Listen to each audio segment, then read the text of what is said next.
இந்த நாளிலும் கூட ஆண்டுடைய பாதபடி அண்டையில் கடந்து வந்திருக்கிற உங்களை கர்த்தர் விசேஷமாய் ஆசீர்வதிக்க நான் ஜெபிக்கிறேன். தேவனுடைய பாதபடியில் கடந்து வரும் பொழுதெல்லாம் சில ஜெப விண்ணப்பங்களோடும் குறிப்புகளோடும் எதிர்பார்ப்புகளோடும் நாம் தேவ சமூகத்தில் இருக்க வேண்டும். ஏதோ ஜெபம் வச்சிருக்கிறாங்க, நம்ம போய் பங்கெடுத்து விட்டு வருவோம் எந்த ஒரு சிந்தனையால் அல்ல. நான் இன்று இங்கு போகிறேன், இன்ன காரியத்திலிருந்து நான் ஜெயம் பெற்றுக்கொள்வேன், இன்ன காரியத்திலே நான் விடுதலை பெற்றுக்கொள்வேன் என்கிற ஒரு எதிர்பார்ப்போடு நாம் வர வேண்டும். இன்னென்ன காரியம், இன்னென்ன விஷயம். இயேசு கிறிஸ்துவனுடைய பாதத்தில் வந்தவர்களை பார்த்து இயேசு அடிக்கடி கேட்பார், ஏய், நான் உனக்கு என்ன செய்ய வேண்டும் என்று இருக்கிறாய்? அதை சொல்ல வேண்டும். ஒரு குருடன் வழியருகே இருந்து சத்தம் போட்டான். அவனுக்கு கண்ணு தெரியாது, பாவம். அவன் இயேசு போகிறார் என்பதை கேள்விப்பட்டு சத்தம் போட்டு இயேசுவை கூப்பிட்டான். அவனுடைய சத்தம் இயேசுவை நிறுத்தினது. அவனுடைய சத்தத்தை தாண்டி இயேசுவால் நடந்து போக முடியவில்லை. நீங்கள் தேவ சமூகத்தில் சத்தமிடுகிறீர்கள், உங்கள் சத்தத்தை தாண்டி அவரால் போக முடியாது.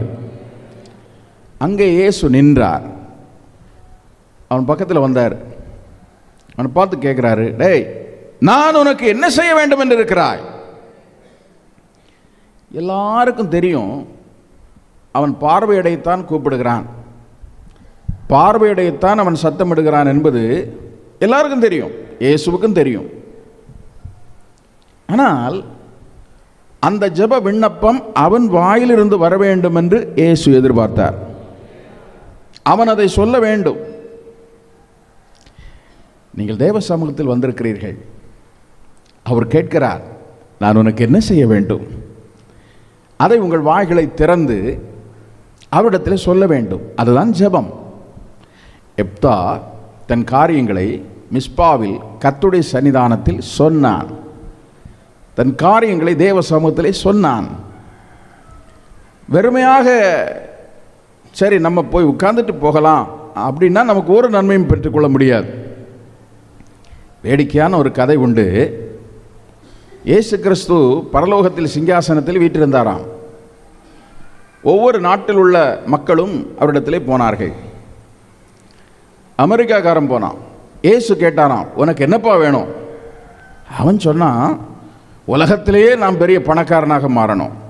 சரி, நீ பணக்கார நாடாய் உன்னை நான் ஆசீர்வதிக்கிறேன்னு சொல்லி அனுப்பினார். ஆனால் அவன் பணக்கார நாடாக இருக்கிறான். ஜப்பான்காரன் போனானா, டேய், உனக்கு என்ன வேணும்? அது நான் விஞ்ஞான கண்டுபிடிப்புகளெல்லாம் கண்டுபிடித்து உலகத்திற்கு அறிமுகப்படுத்த வேண்டும். ரைட், அப்படியே ஆக கடவுது என்று சொன்னான். அவன் ஏராளம் கண்டுபிடிப்புகளை கண்டுபிடித்து உலகத்துக்கு அறிமுகப்படுத்துகிறான். ஆப்பிரிக்காக்காரன் போனானா, டேய், உனக்கு என்ன வேணும்? அவன் சொன்னான், நாங்கள் பெரிய விளையாட்டு வீரர்களாக மாற வேண்டும். சரி, அப்படி ஆக கடவுது. அதனால் தான் நீங்கள் இப்போ நீக்ரோக்களை பார்த்தீங்கன்னா விளையாட்டுல எல்லாம் ஃபஸ்ட் ரேங்க் எடுப்பான். ஒவ்வொரு நாட்டு மக்களாக இப்படி கடந்து போனார்கள். கடைசியாக இந்தியாக்காரன் கடந்து போனான். இயேசு கேட்டார், டேய், உனக்கு என்ன வேணும்? சும்மா பார்த்துட்டு போகலான்னு வந்தேன். அப்போ சும்மா போ அப்படின்னு ஆண்டவர் சொன்னாராம். சும்மா வந்தீங்கன்னா சும்மா போ. நீங்கள் சும்மா வந்தீர்களா? இல்லை இல்லை இல்லை, ஒரு காரணத்தோடு தான் வந்திருக்கிறோம். நம்முடைய விண்ணப்பங்களை நாம் தேவ சமூகத்தில் சொல்லுவோம். இயேசு நம்முடைய தேவைகளை சந்திப்பார். ஜெபம் ஒரு நாளும் வீண் போவதில்லை. நீ விடுகிற கண்ணீர், ஒரு சொட்டு கண்ணீருக்கும் பரலோகம் பதில் சொல்லித்தான் ஆக வேண்டும். சத்துருக்களால் நெருக்கப்படுகிறீர்களோ, சரீர வேதனையால் ஒடுக்கப்படுகிறீர்களோ, கடன் தொல்லையால் மன பிரயாசத்தோடு இருக்கிறீர்களோ, ஏறி வெளியே வர முடியாத ஆழங்களில் விழுந்து விட்டேன் என்று சொல்லி மனம் பதறிக்கொண்டு இருக்கிறீர்களோ, உடைய மன குமரலுக்கும் கதறலுக்கும் பதில் சொல்லுகிற இயேசு இந்த ஆலயத்தில் உலாவிக் கொண்டிருக்கிறார். அவர் வெறுமையாக அனுப்ப மாட்டார். ஆனால் நம்முடைய வாய்களை திறந்து நாம் ஆண்டவரிடத்தில் சொல்ல வேண்டும்.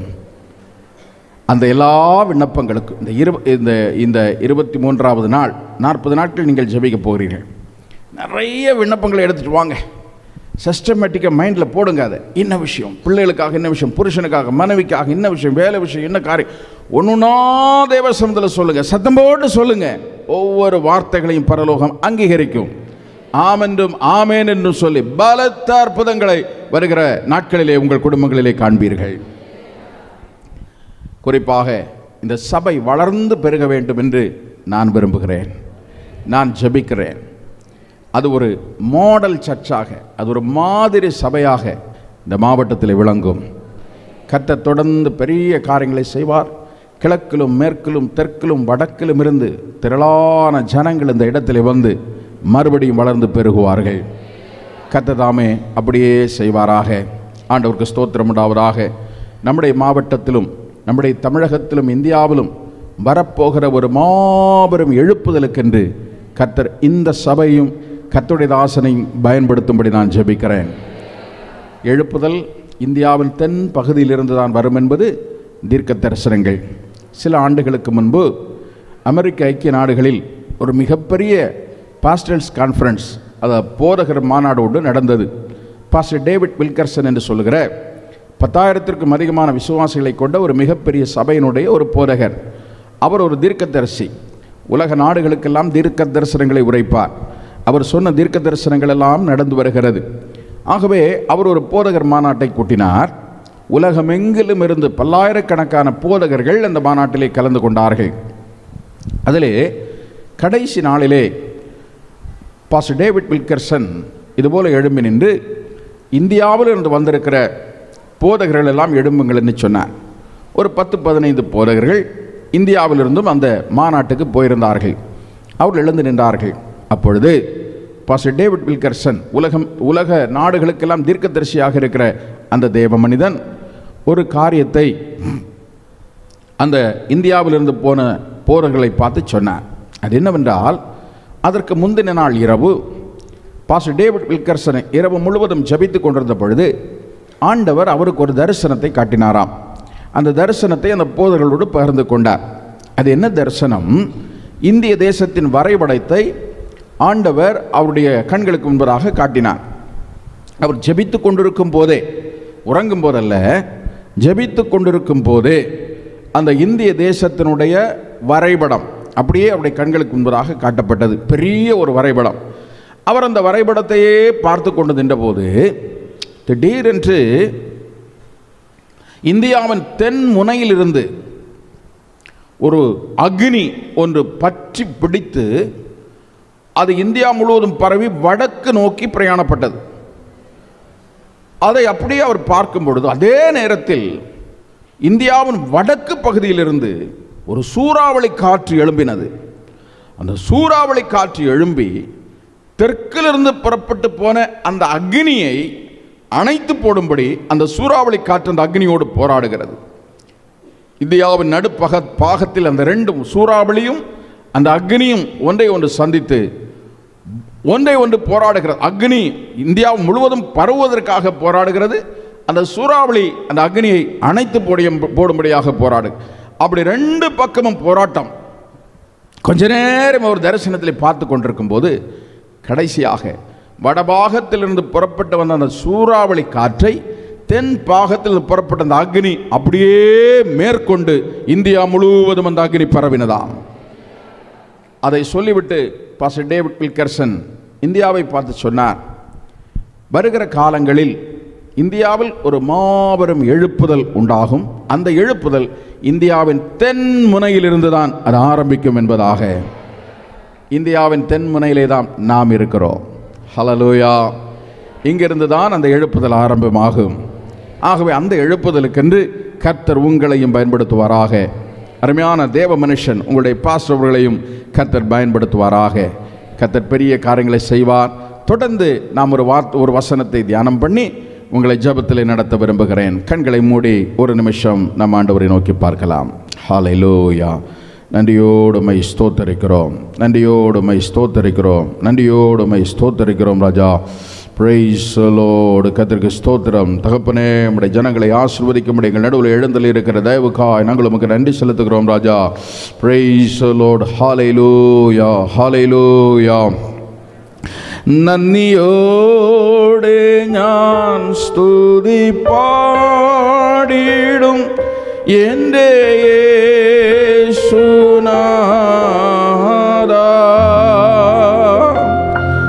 എനിക്കായി നീ ചെയ്തൊരു നന്മയ്ക്കും ഇന്നു നന്ദി ചൊല്ലുന്നു ഞാൻ. നന്ദിയോടെ ഞാൻ സ്തുതി പാടിടും എൻ്റെ യേശുനാഥാ. എനിക്കായി നീ ചെയ്തൊരു നന്മയ്ക്കും ഇന്നു നന്ദി ചൊല്ലുന്നു ഞാൻ. ഇന്നയോളം എന്നെ നടത്തി, ഇന്നയോളം എന്നെ പുലർത്തി, ഇന്നയോളം എന്നെ നടത്തി, ഇന്നയോളം എന്നെ പുലർത്തി. എൻ്റെ യേശു എത്ര നല്ലവൻ, അവനിൽ നിന്നും മതിയായവൻ. എൻ്റെ യേശു എത്ര നല്ലവൻ, അവനിൽ നിന്നും മതിയായവൻ.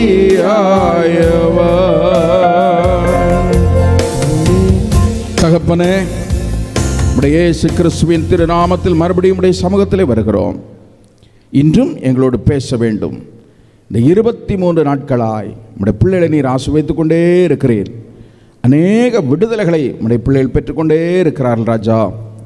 இந்த 23ஆம் நாளிலும் கூட நம்முடைய பிள்ளைகளோடு பேச வேண்டும். நம்முடைய வார்த்தைகளை கொடுத்து நம்முடைய பிள்ளைகளை நீர் ஆசீர்வதிக்க வேண்டும். நம்முடைய வார்த்தைகள் ஒரு நாளும் தோற்று போவதில்லை. நம்முடைய வார்த்தைகள் ஜெயிக்கும். நம்முடைய வார்த்தைகளை அக்னியாய் நம்முடைய பிள்ளைகள் நடுவிலே புறப்பட பண்ணும். ஒவ்வொருவரையும் நீர் ஆசீர்வதிக்க வேண்டும். அவர் தம்முடைய வசனத்தை அனுப்பி அவளை குணமாக்கினார் என்ற உம்முடைய வார்த்தையின்படி உம்முடைய வார்த்தைகளும் உம்முடைய வசனங்களும் உம்முடைய ஜனங்கள் கேட்கும் போதே அவர்கள் சுகம் பெற்றுக்கொள்ளட்டும், விடுதலை பெற்றுக்கொள்ளட்டும், ஆறுதல் பெற்றுக்கொள்ளட்டும். கர்த்தர் பெரிய காரியங்களை செய்தருளும், அடியானை பலப்படுத்தும். இயேசுவின் நாமத்தில் ஜெபிக்கிறேன். ஜெபம் கேளும் எங்கள் நல்ல பிதாவே. ஆமென். ஆமென். நாம் உட்காரலாம். இன்றும் நம்முடைய தியானத்திற்கென்று வேதத்திலிருந்து ஒரு வசனத்தை நாம் வாசிக்க கேட்போம். ஏசாயா தீர்க்கதரிசன புஸ்தகம் 58ஆம் அத்தியாயம் அதனுடைய 11ஆம் வாக்கியத்தை நாம் வாசிக்கலாம். ஏசாயா தீர்க்கதரிசன புஸ்தகம் 58ஆம் அத்தியாயம் அதனுடைய 11வது வசனத்தை சகோதரன் வாசிப்பார்.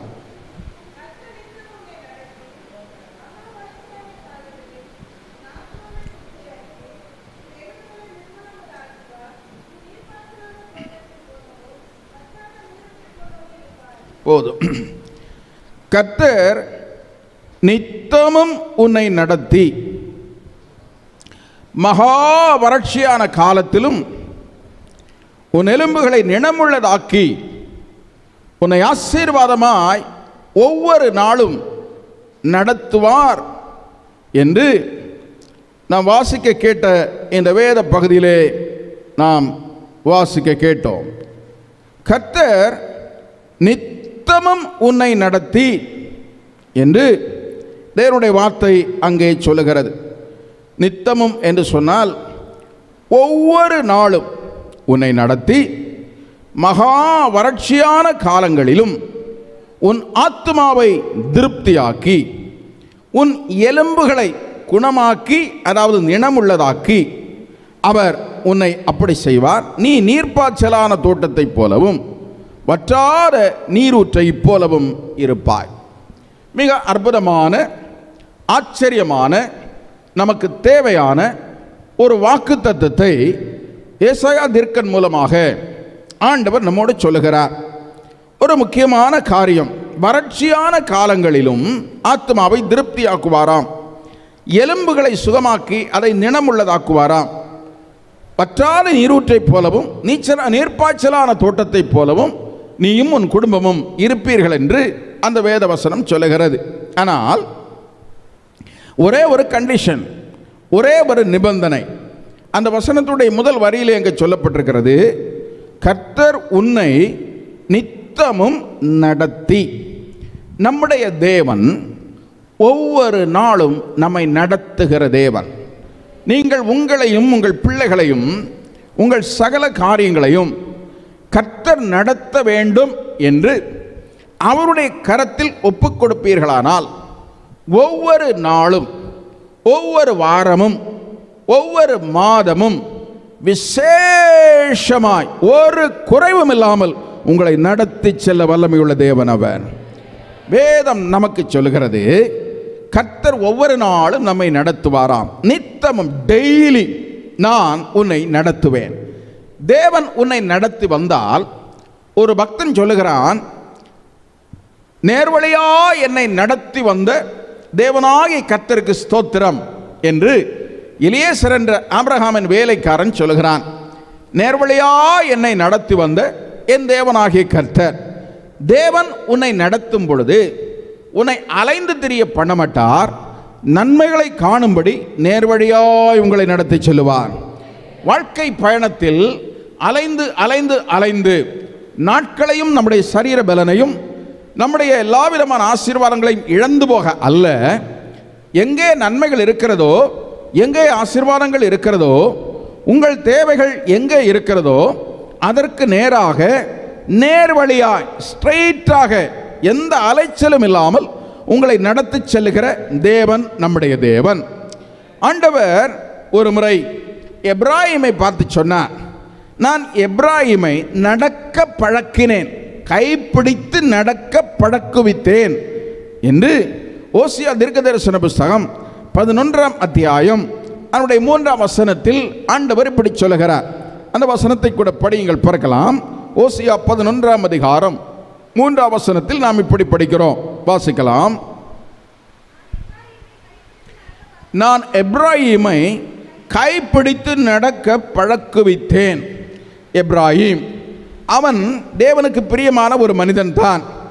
ஆனால் எப்ராயிம் என்று சொன்னால் பலுகுதல் அல்லது பெருகுதல் அல்லது பெருக்கம் என்று அர்த்தம். எப்ராயிம் என்ற வார்த்தையினுடைய அர்த்தம் பலுகி பெருகுதல் அல்லது பலுகுதல், பெருகுதல், பெருக்கம் என்றெல்லாம், மல்டிப்ளிகேஷன் என்றெல்லாம் அந்த பெயருக்கு அர்த்தம் கொடுக்கப்பட்டிருக்கிறது. எப்ராயிம் அவன் பலுக வேண்டும், அவன் பெருக வேண்டும். அவன் ஒடுங்கின ஒரு இடத்தில் இருக்கக்கூடியவன் அல்ல, அவன் பலுகி பெருக வேண்டும். ஆனால் எப்ராயிம் பலுகி பெருக வேண்டும், அது தேவனுடைய திட்டம், அது தேவனுடைய நோக்கம். அவன் ஆசீர்வதிக்கப்பட வேண்டும். ஆனால் எப்ராயிமுடைய வாழ்க்கையை குறித்து அந்த ஓசியா தீர்க்கதரிசனம் முழுவதும் நாம் படிப்போமானால் தேவன் விரும்புகிறபடி அவனுடைய வாழ்க்கை காணப்படவில்லை. ஓசியா 4:17 அவன் விக்கிரகங்களோடு இணைந்திருக்கிறான். 6:4 அவனுடைய பக்தி காலையில் காணும் மேகத்தை போலவும் விடியற்காலையில் காணப்படுகிற பனியை போலவும், சீக்கிரமாக பக்தியில் இருந்துருவான், பிறகு அவனுடைய பக்தி காணாமல் போயிடும். 7:8 அவன் திருப்பி போடாத அப்பம் என்று எழுதப்பட்டிருக்கிறது. 7:11 அவன் பேதையான புறா, அவனுக்கு புத்தி இல்லை என்று எழுதப்பட்டிருக்கிறது. 12:1 அவன் காற்றை மேய்ந்து பொய்யை வர்த்திக்க பண்ணுகிறான் என்று எழுதப்பட்டிருக்கிறது.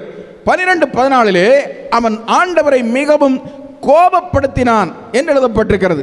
எப்ராயிமுடைய வாழ்க்கை முழுவதும் தேவனுக்கு பிரியமில்லாத பல காரியங்கள் நிறைந்திருந்தாலும் ஆண்டவர் சொல்லுகிறார், ஆகிலும் அவன் மேல் நான் கோபப்படாமல், எப்ராயிமே உன்னை நான் எப்படி கைவிடுவேன், உன்னை நான் கைப்பிடித்து நடக்க பழக்குவிப்பேன்.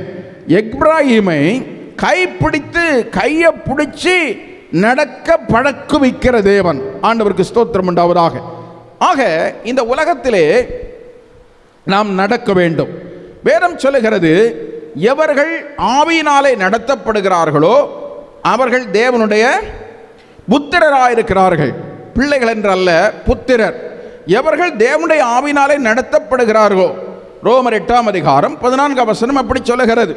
தேவனுடைய ஆவியினாலே நடத்தப்படுகிற அனுபவம் என்ற ஒன்று இருக்கிறது.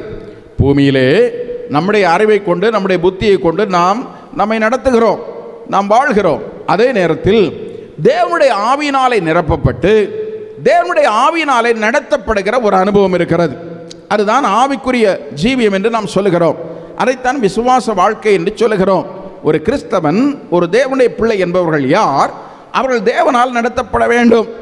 தேவனால் ஒவ்வொரு நாளும் அழகாக கைட் பண்ணுவார், அழகாக ஆண்டவர் நம்மை நடத்துவார். வேதம் சொல்லுகிறது, நான் உனக்கு போதித்து நீ நடக்க வேண்டிய வழி உனக்கு காட்டுவேன், உன்மேல் என் கண்ணை வைத்து உனக்கு நான் ஆலோசனை சொல்லுவேன். இது ஆண்டவர் நமக்கு சொல்லி இருக்கிற ஒரு காரியம்.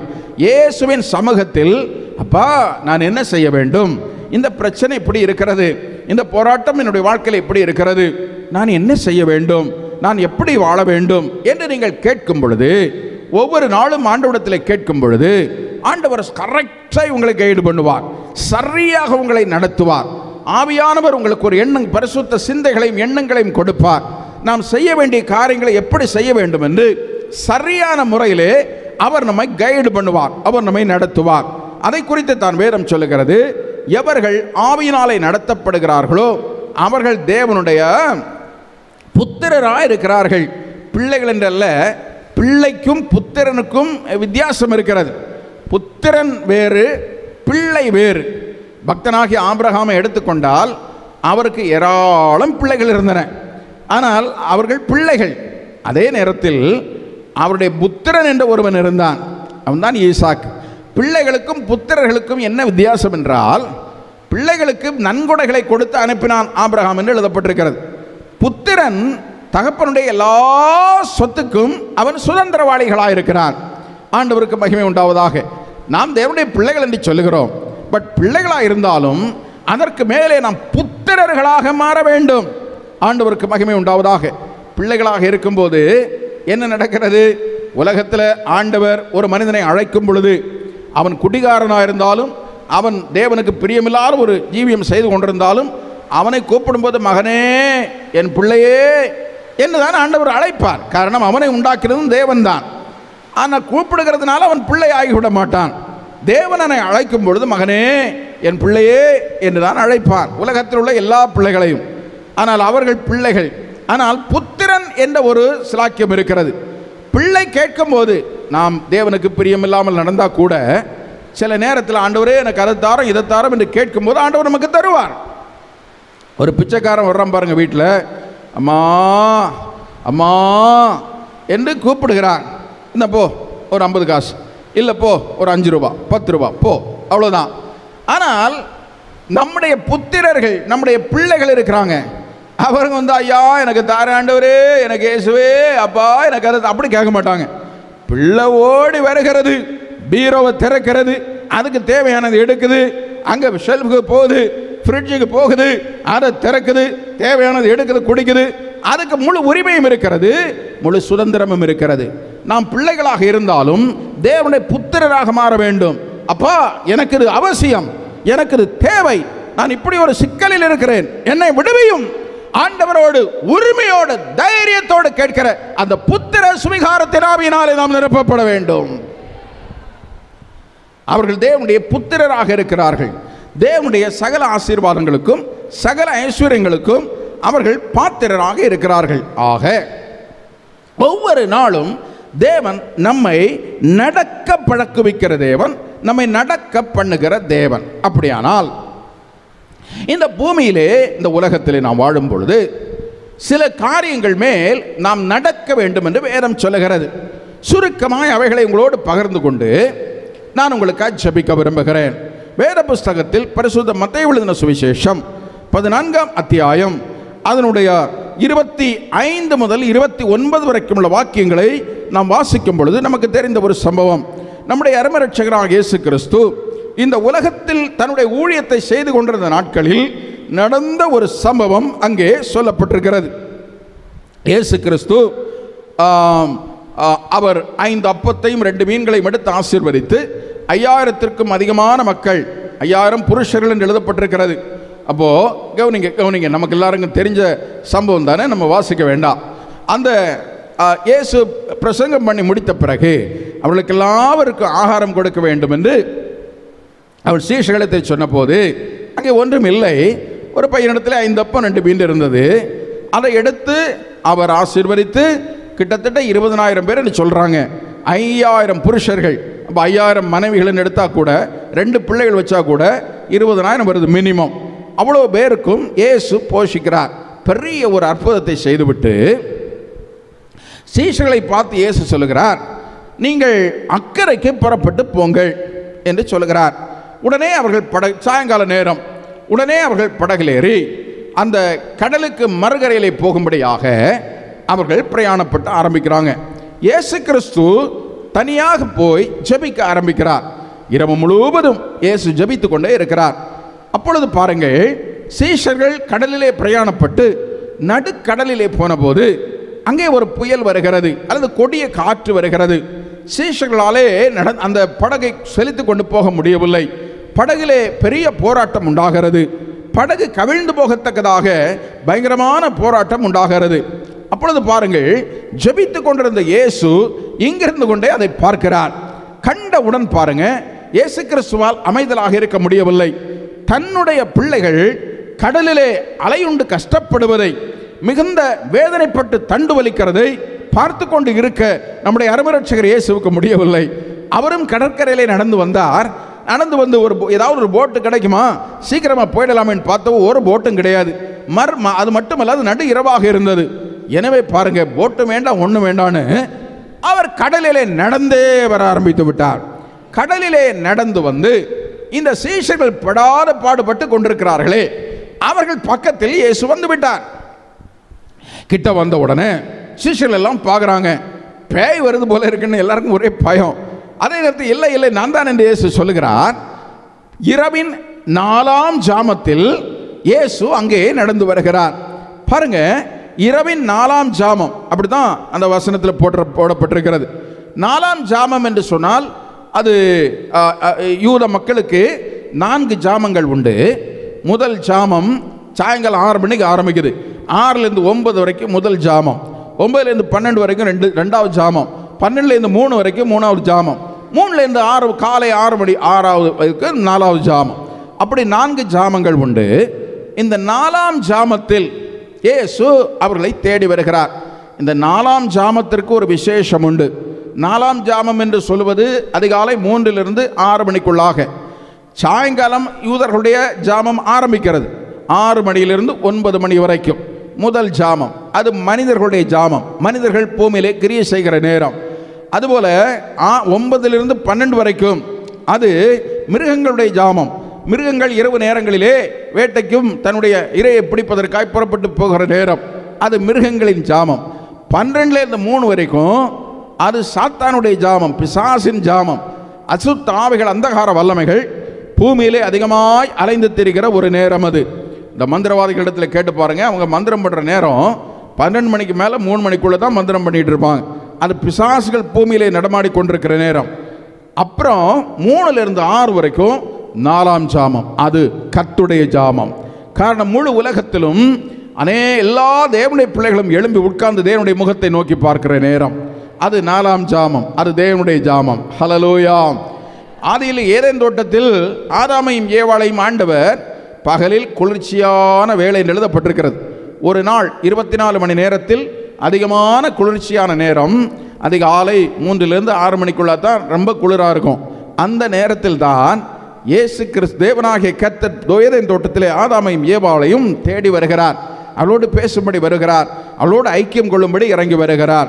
அதிகாலை நேரம் வனாந்தரத்தில் இஸ்ரவேல் ஜனங்களுக்கு மன்னா கொடுக்கப்பட்டது. வானத்தின் மன்னா, தூதர்கள் புசித்த மன்னாவை கொடுத்து போஷிக்கிறார். அந்த மன்னா எப்பொழுது வந்து விழுகிறது? இந்த 3லிருந்து 6 மணிக்குள்ள தான். 6 மணிக்கு சூரியன் உதிக்கும் போது எழும்பி அதுக்கு பிறகு வந்தாங்கன்னா எல்லாமே உருகி போகும். ஆகவே அதிகாலை நேரம் இவனமாய் சொல்லிக்கொண்டே போகலாம். இந்த காலை நேரத்திற்கு ஒரு விசேஷித்த ஒரு குணாதிசயம் உண்டு. இங்கே பாருங்கள், இயேசு கிறிஸ்துவும் கூட பிரச்சனையிலே போராட்டத்திலே சிக்கி தவித்த தம்முடைய பிள்ளைகளை காப்பாற்றும்படி அவர் 4ஆம் ஜாமத்திலே இறங்கி வருகிறார். அதிகாலை நேரத்தில் நீ எழும்பி தேவ சமூகத்தில் உட்கார்ந்திருப்பாயானால் உன் வாழ்க்கையிலே தீராத ஒரு பிரச்சனை ஒன்றுமே இருக்காது. அதிகாலை நேரத்தில் அவரை தேடுகிறவர்கள் அவரை கண்டடைவார்கள். நீ காலை நேரத்தில் தேவனுடைய சமூகத்தில் எழும்பி உட்கார வேண்டும். அதிகாலை நேரத்தில் உங்களால் எவ்வளவு நேரம் முடியுமோ அவ்வளவு நேரம் தேவ சமூகத்தில் நீங்கள் உட்காருங்கள். ஆரம்ப நாட்களில் ஒரு 10 நிமிடமாக இருக்கலாம். அதன் பின்பு அது ஒரு 15 நிமிடமாக மாறலாம். அதன் பின்பு அது ஒரு அரை மணி நேரமாக மாறக்கூடும். அதன் பின்பு 1 மணி நேரமாக மாறக்கூடும். குறைந்தபட்சம் 1 மணி நேரம் நீங்கள் அதிகாலை நேரத்தில் எழுந்து தேவ சமூகத்திலே அமர வேண்டும். கூச்சலிட வேண்டாம். ஆனால் தேவனோடு சம்பாஷியுங்கள், தேவனோடு உறவாடுங்கள், தேவனோடு பேசுங்கள். அவர் உங்களிடம் வருவார். உங்கள் பிரச்சனை எதுவாக இருந்தாலும் அவரிடத்தில் நேரடியாக சொல்லுங்கள். நேரடியாக அவருடைய முகத்தை பார்த்து சொல்லலாம். ஆண்டவரே, என் காரியங்கள் இப்படி இப்படியெல்லாம் இருக்கிறது, என் பிள்ளைகளுடைய காரியங்கள் எல்லாம் இப்படி இப்படி இருக்கிறது, என் புருஷனுடைய காரியம்லாம் இப்படி இருக்கு, என் மனைவியுடைய காரியமெல்லாம் இப்படி இருக்கு, என் பிஸ்னஸ் காரியமெல்லாம் இப்படி இருக்கு, என்னுடைய குடும்ப நிலவரம் எல்லாம் இப்படி இருக்கிறது, என் சரீரத்தில் என்னென்ன காரியங்கள் எல்லாம் இருக்கிறதப்பா, எங்கள் வீட்டு பொருளாதாரம் இப்படி இப்படி இருக்குது. பச்சையாக தேவ சமூகத்தில் ஒவ்வொன்றாய் சொல்லுங்கள். அதிகாலை நேரத்தில் சொல்லுங்கள். அப்பாவிடம் சொல்லுங்கள். மனுஷனிடத்தில் போய் சொல்ல போகாதுங்க. பக்கத்து வீட்டில் போய் சொல்ல போகாதுங்க. உங்க நண்பரிடத்தில் போய் சொல்ல போகாதுங்க. நீங்கள் சொல்லும் போது பரிதாபத்தோடு கேட்பார்கள். நீங்கள் அந்த பக்கம் வந்தவுடனே அங்கிருந்து சொல்லுவார்கள், இவளுக்கு இதுவும் வேண்டும், இதுக்கு மேலே வேண்டும் என்று சொல்லுவார்கள். மனுஷனிடத்தில் போய் சொல்லாதுங்க. உங்கள் எல்லா காரியங்களையும் பரலோகத்தின் தேவனிடத்தில் போய் சொல்லுங்கள். அதிகாலை நேரம் எழுப்பி உட்கார்ந்து சொல்லுங்கள்.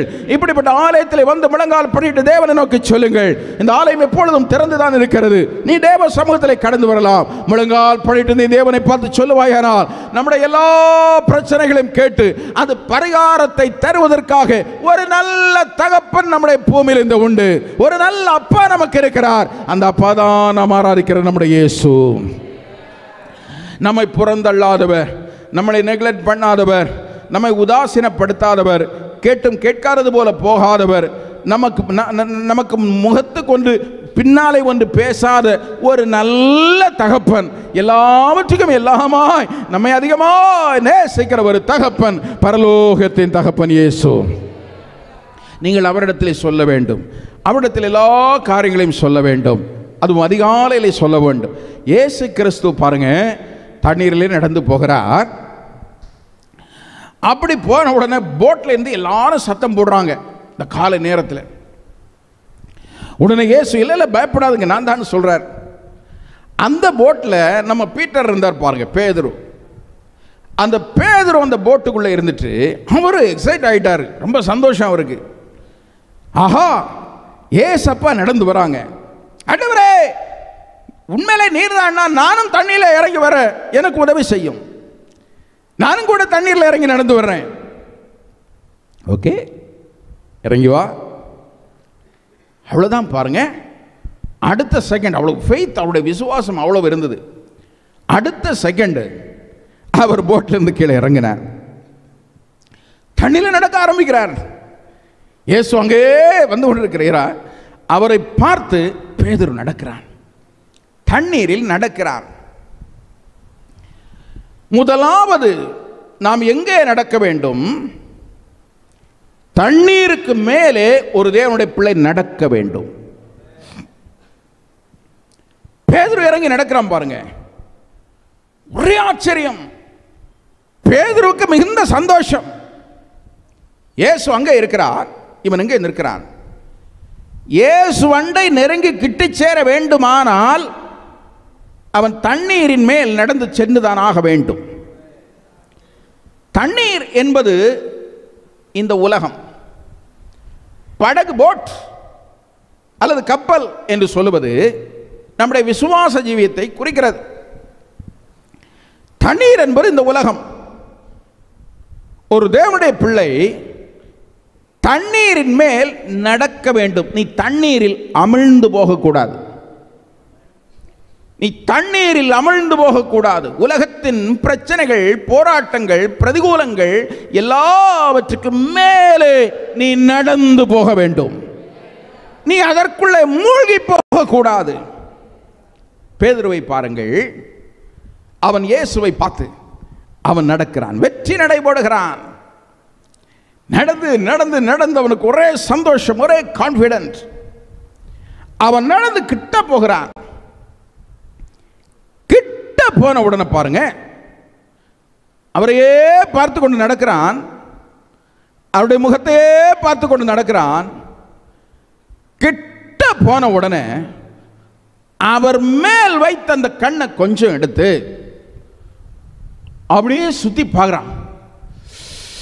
ஏ அப்பா, என்ன அலை, எவ்வளோ பெரிய கடல், எவ்வளவோ அலை, எவ்வளவோ வேகம். ஏ அப்பா சொன்னான் பாருங்க, அடுத்த செகண்ட் பட்டார் என்று தண்ணிக்குள்ளே மூழ்கி போகிறார். இயேசுவின் மேல் வைத்த கண்ணை, அவர் மேல் வைத்த விசுவாசத்தை என்றைக்கு நீ விட்டாயோ அன்றைக்கு வாழ்க்கையில் நாம் மூழ்கி போவோம். உன் கண்கள் இயேசுவையே நோக்கி கொண்டிருக்குமானால் நீ தண்ணீரில் நடப்பாய். தண்ணீரும் பிரச்சனைகளும் போராட்டங்களும் உங்களை மேற்கொள்ளுவதில்லை, அவைகளை நீங்கள் மேற்கொள்ளுவீர்கள். பிரச்சனைகள் உண்டு, போராட்டங்கள் உண்டு, வியாதியும் துன்பங்களும் உலகத்தில் வரத்தான் செய்யும்.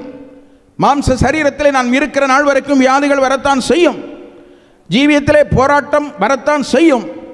இயேசுவை ஏற்றுக்கொண்டு விட்டால் நமக்கு ஒரு போராட்டமே இல்லை என்று வேதம் சொல்லவில்லை. இயேசு சொன்னார், உலகத்தில் உங்களுக்கு உபத்திரவம் உண்டு, உலகத்தில் உங்களுக்கு உபத்திரவம் உண்டு. ஆடுகளை ஓநாய்களுக்குள்ளே அனுப்புகிறதை போல நான் உங்களை அனுப்புகிறேன். தேவபக்தியாய் நடக்க விரும்புகிற யாவரும் துன்பப்படுவார்கள். இவைகளெல்லாம் வேத புஸ்தகத்திலே ஆண்டவர் சொல்லி வைத்திருக்கிற வார்த்தைகள். உலகத்திலே நமக்கு உபத்திரவங்கள் உண்டு. ஆனால் அந்த உபத்திரவங்களை எல்லாம் உன் காலுக்கு கீழே போட்டு அவைகளுக்கு மேலே நடந்து போக செய்வதுதான் கிறிஸ்தவ மார்க்கம்.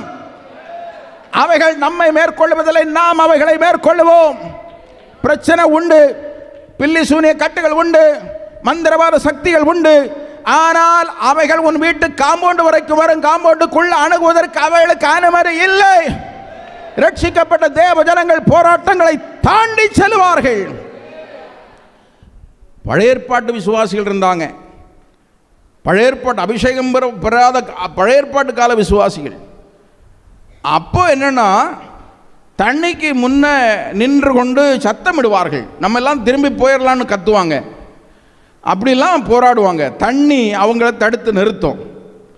அப்போ ஆண்டவர் வந்து இறங்கி தண்ணி ரெண்டா பிரித்து விடுவார். அது பெரிய கடலாக இருக்கும். அந்த கடலையே ஆண்டவர் என்ன பண்ணுவார், பிரித்து விடுவார். அப்போ உலர்ந்த தரவழியாக போயிடுவாங்க. அது பழைய ஏற்பாடு. கடலை பிரியும் ஆண்டவரே, போராட்டத்தை மாற்ற ஆண்டவரே, எல்லாம் அது போக ஆண்டவரே அப்படின்னா அவர் அது அந்த காலம். கடலை ரெண்டாக பிரித்து கரவழியே ஆனால் அபிஷேகம் பெற்ற ஒரு தேவனுடைய பிள்ளை புதிய ஏற்பாட்டு விசுவாசிக்கு அப்படி இல்லை. ஆண்டவர் கடலை பிரிச்சலாம், கடலாக தான் இருக்கும், பிரச்சனையாக தான் இருக்கும், போராட்டம் அதற்கு மேலே அவர்கள் தாண்டி நடந்து செல்வார்கள். ஜீவியத்தில் வெற்றி மேல் வெற்றி பெற்றுக்கொண்டே இருப்பார்கள்.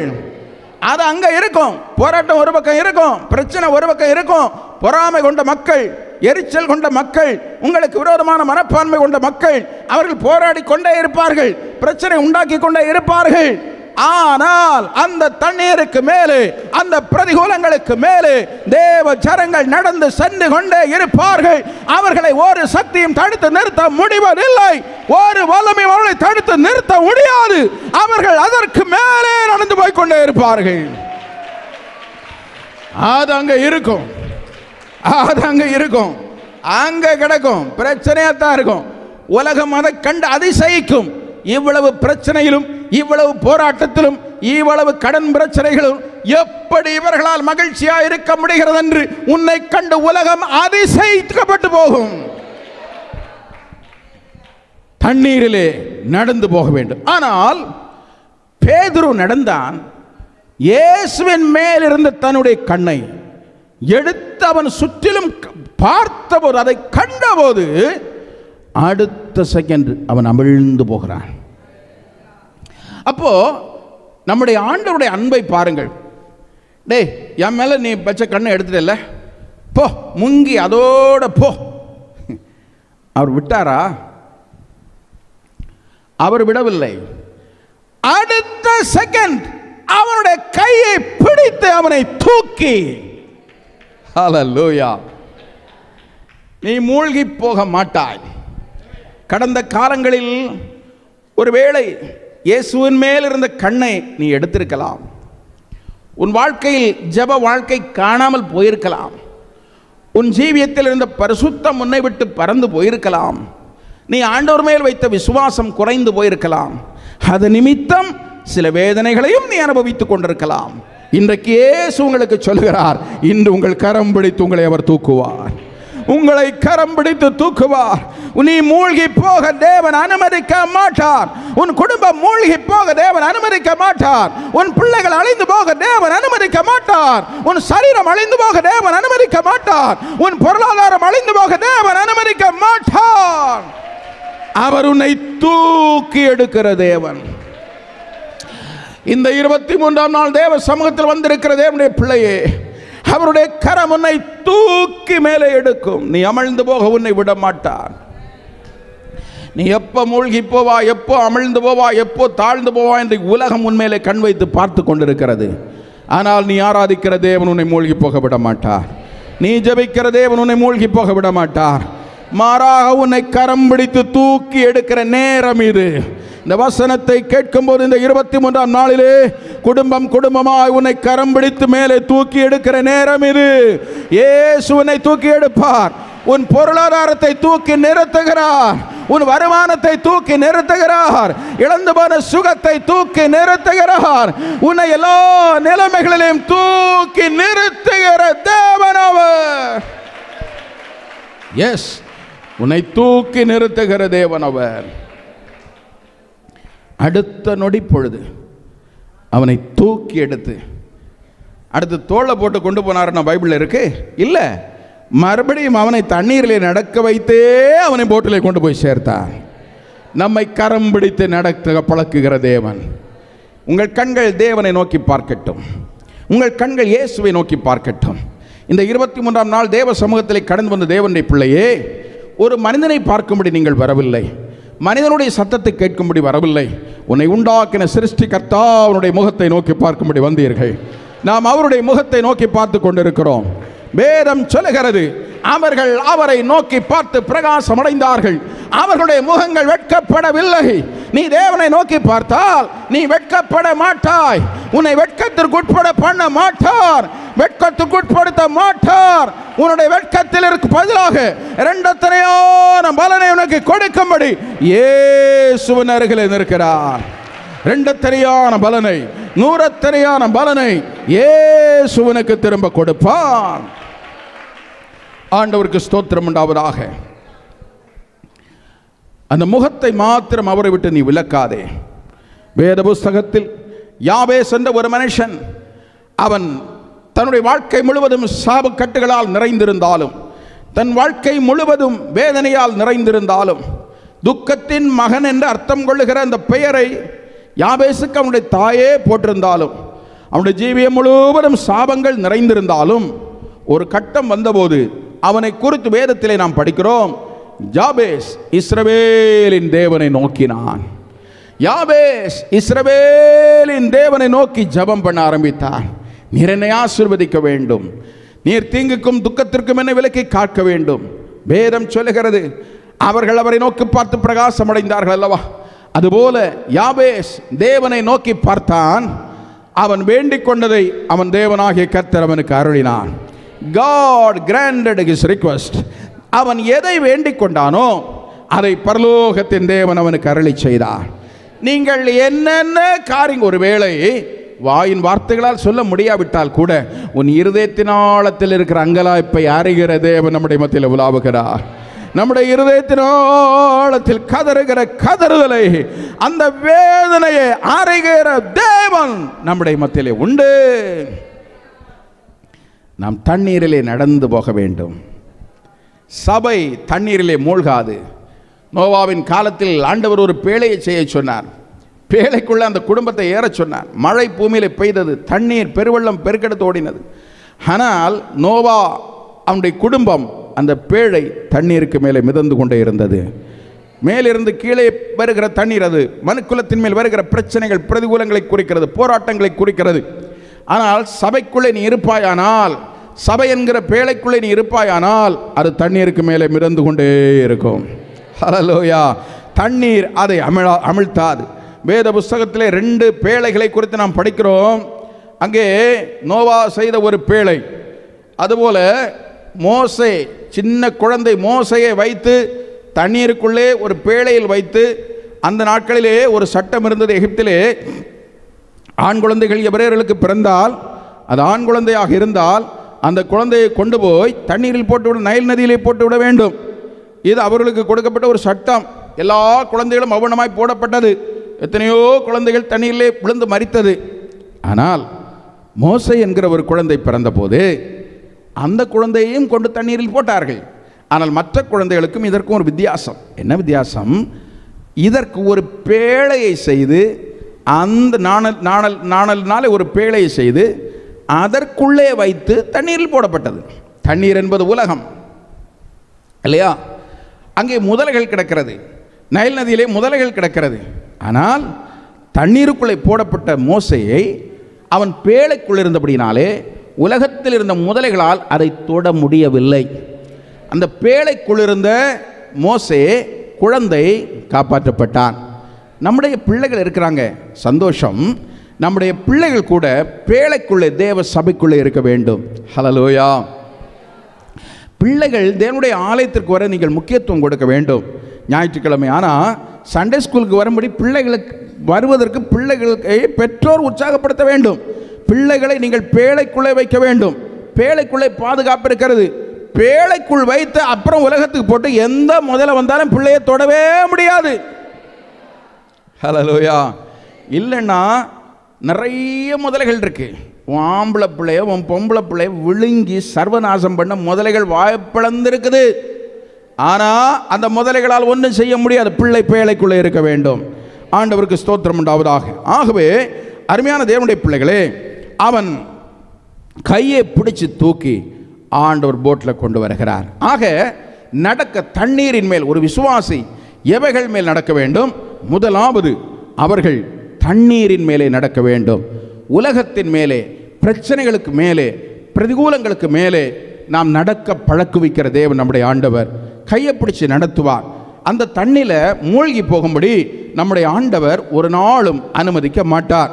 இன்றைக்கு ஒருவேளை என்னுடைய வாழ்க்கையில் இவ்வளோ பிரச்சனை இருக்குது, இவ்வளோ போராட்டங்கள் இருக்கிறது, இவ்வளோ பிரதிகூலங்கள் இருக்கிறது, இத்தனை லட்சம் ரூபாய் கடன் இருக்குது, இந்த கடனில் நான் மூழ்கி போவேனோ, இந்த பிரச்சனையில் நான் மூழ்கி போவேனோ என்றெல்லாம் மனம் பதறி தேவ சமூகத்தில் கதறி கொண்டிருக்கிற தேவனுடைய பிள்ளையே, உனக்கு நேரே வருகிற கர்த்தருடைய வார்த்தை, நீ மூழ்கி போகும்படி தேவன் அனுமதிக்க மாட்டார். உன் புத்தியிலே ஒருவேளை நான் மூழ்கி போவேன் என்று இருக்கிறாய், ஆனால் தேவன் அனுமதிக்க மாட்டார். இந்த 23ஆம் நாள் ஜெபம் அதற்காகத்தான். கர்த்தர் உன் கரம் பிடித்து அதை நீ ஜெயித்து தாண்டி போவாய். இந்த பிரச்சனையை நீ தாண்டி போவாய். இன்றைக்கு உன்னுடைய வாழ்க்கையில் இருக்கிற இந்த போராட்டத்தை கடந்து நீ போவாய், அதை தாண்டி போவாய். அது அடியில் இருக்கும், உன் காலுக்கு கீழே இருக்கும். உன்னுடைய வாழ்க்கையில் நாங்கள் அப்படி தான் இருக்கும். ஆனால் அதுக்கு மேலே தாண்டி போகும்படி தேவன் உன் கரம் பிடித்திருக்கிறார். இந்த நாளிலே கர்த்தர் உன் கரம் பிடித்திருக்கிறார். அன்று பேதுருவின் கரத்தை பிடித்து தூக்கி நடக்க பழக்கின ஆண்டவர் இன்று உன்னுடைய கரத்தை அவர் பிடிக்கிறார். ஆன்மீக பிரகாரமாய், ஆவிக்குரிய பிரகாரமாய் சகோதரியே உன் கரத்தை அவர் பிடிக்கிறார். சகோதரனே உன் கரத்தை அவர் பிடிக்கிறார். உன்னை நடந்து போக செய்வார், உன்னை தாண்டி போக செய்வார். மூழ்கும்படி அவர் அனுமதிக்க மாட்டார், ஒரு நாளும் அனுமதிக்க மாட்டார். அவருடைய வருகை வரை அனுமதிக்க மாட்டார், உன் மரணம் வரை அவர் அனுமதிக்க மாட்டார். அவர் பெர்மிஷன் கொடுக்க மாட்டார். காரணம், உன் கரம் அவருடைய கரத்தில் இருக்கிறது. உன் கரம் அவருடைய கரத்தில் இருக்கிறது. அவருடைய கரம் உன்னை பிடித்திருக்கிறது. ஒரு நாளும் உன்னை மூழ்கி போக அவர் அனுமதிக்க மாட்டார். ஒரு நாளும் நீ மூழ்கி போகும்படி அவர் அனுமதிக்கவே மாட்டார். அவர் கரம் நீட்டி உன்னை தூக்கி எடுத்து கன்மலையின் மேலே நிறுத்துகிற தேவன். ஹல்லேலூயா. கர்த்தர் அப்படியே செய்வாராக. ஆண்டவருக்கு ஸ்தோத்திரம் உண்டாவதாக. அது மாத்திரமல்ல, இரண்டாவது நாம் நடக்க வேண்டிய ஒரு காரியம், 91ஆம் சங்கீதம் அதனுடைய 13ஆம் வசனத்தை நாம் வாசிக்க கேட்போம். 91ஆம் சங்கீதம் 13ஆம் வசனத்தை படிக்கலாம்.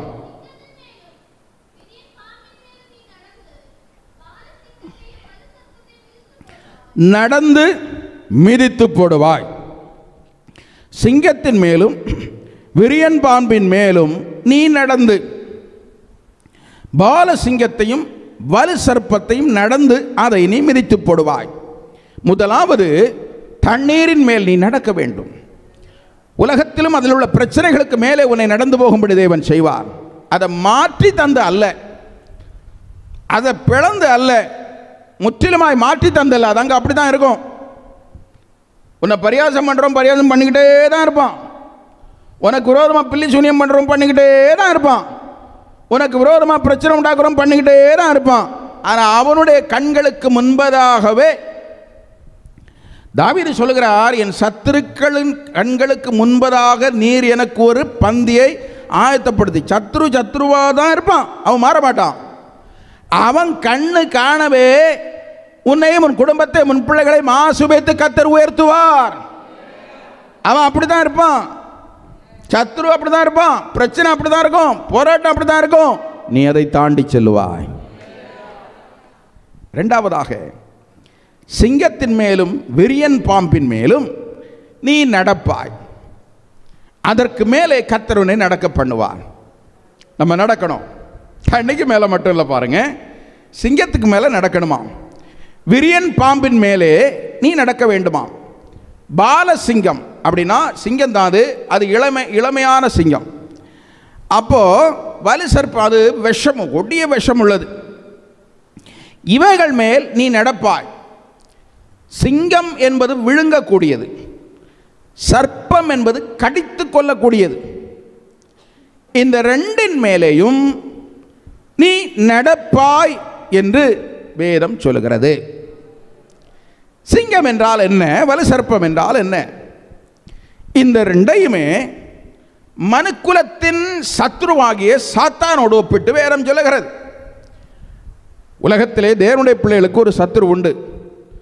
பக்கத்து வீட்டுக்காரன் சத்ரு கிடையாது, மனைவியோ புருஷனோ சத்ரு கிடையாது, வேற யாரோ சத்துருக்கள் கிடையாது. அவர்களுக்கு பின்னே இருந்து அவர்களை இயக்குகிற ஒரு அசுத்த ஆவியினுடைய கிரியை இருக்கிறது. அதுதான் நம்முடைய சத்ரு, பொல்லாத ஆவிகளுடைய சத்ரு.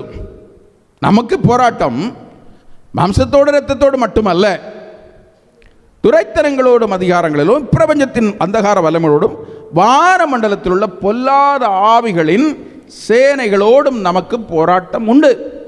அதுதான் போராட்டம்.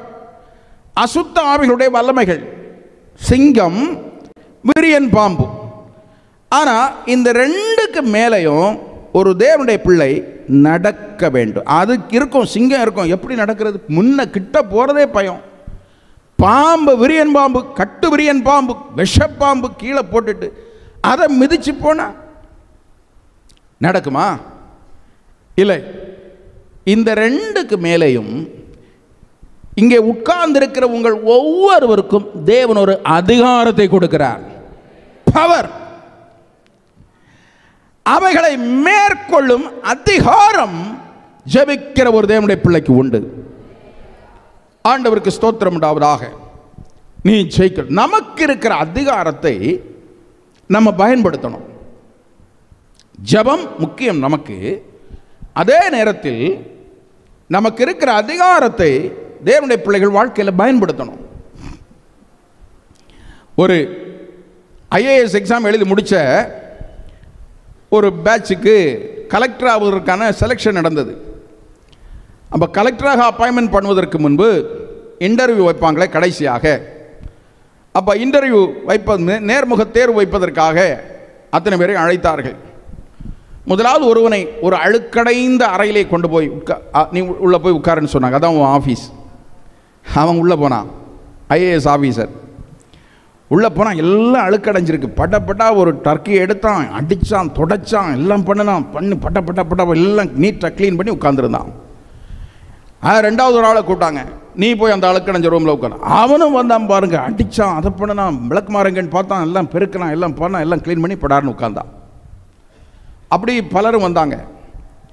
கடைசியாக ஒருவன் வந்தான். அவனை சொன்னாங்க, அந்த அழுக்கடைஞ்ச ரூமில் போய் நீ, அதான் உனக்கு ஆஃபீஸ் போய் உட்காருன்னு. அவன் ஓடி வந்தான், பார்த்தான், எல்லாம் அழுக்காக இருந்து. அந்த மேஜைக்கு மேலே ஒரு சின்ன பெல் இருந்தது. ஒரு அடி அடித்தான், கிளிங்குன்னு ஒரு சத்தம் கேட்டது. நின்ற இடத்துல நின்றே ஒரு அடி அடித்தான், கிளிங்குன்னு ஒரு சத்தம் கேட்ட உடனே வெளியே இருந்து இந்த தொப்பியில் அமைச்சிட்டு ஒரு ஓடி வந்தான். ஐயா என்ன வேணும்? இந்த ரூமையெல்லாம் க்ளீன் பண்ணு. ஒரு வார்த்தை. 5 நிமிஷத்தில் அவன் அடித்து தொடச்சி நீட்டாக அந்த ரூமை க்ளீன் பண்ணி விட்டான். இவன் யாரி உட்கார்ந்தான். நீ தான் கலெக்டர் உத்தியோகத்துக்கு சரியானவன் என்று, யூ ஆர் செலக்டட் என்று அவனை செலக்ட் பண்ணாங்க. காரணம் என்ன? ஒரு கலெக்டர் என்றால் தனக்கு இருக்கிற அதிகாரத்தை பயன்படுத்தி மற்றவர்களை வைத்து வேலை செய்ய வைக்க வேண்டும். இவன் செய்துட்டு இருக்கக்கூடாது. இவனுக்கு இருக்கிற அதிகாரத்தை இவன் பயன்படுத்த வேண்டும். தன் அதிகாரத்தை பயன்படுத்துகிறார்களா என்று பார்ப்பதற்காகத்தான் அந்த இன்டர்வியூ வைத்தார்கள். ஆகவே கடைசியாக வந்தவன் தன் அதிகாரத்தை பயன்படுத்தினான்.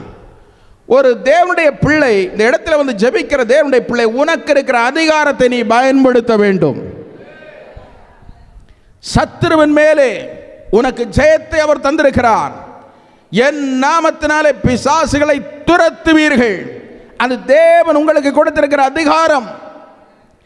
இயேசு என்கிற நாமத்தில் நீ ஜெபிக்கும் போது பிசாசை கட்டிந்து கொண்டு கட்டி நீங்கள் ஜெபிக்க வேண்டும். உங்கள் அதிகாரத்திற்கு உட்பட்டவன் தான் சத்ரு. அந்த சிங்கம், அந்த வலி சர்ப்பம், அவைகளுக்கு மேலே நீ நடந்து செல்ல வேண்டும். அவைகளுக்கு மேலே நீ நடக்கணும். வேதம் சொல்லுகிறது, சிங்கத்தின் மேலும் விரியன் பாம்பின் மேலும் நீ நடந்து நீ அவைகளின் மேலே நடப்பாய். நடக்கணும். வருகிற காலங்களில், வருகிற நாட்களில் சிங்கங்கள் உங்கள் குடும்பத்திற்கு விரோதமாக எழும்பக்கூடும். வலு சர்ப்பங்கள் வாயை பிளந்து எழும்பக்கூடும். ஆனால் அவைகளை மிதித்து நடந்து நீ கடந்து செல்ல வேண்டும். உன் பாதங்களுக்கு கீழே, உன் கால்களுக்கு கீழே அந்த சிங்கமும் வலு சர்ப்பமும் இருக்கும். அதற்குத்தான் இயேசு என்கிற நாமத்தை அவர் நமக்கு தந்திருக்கிறார். என் நாமத்தினாலே நீங்கள் பிசாசுகளை துரத்துவீர்கள்.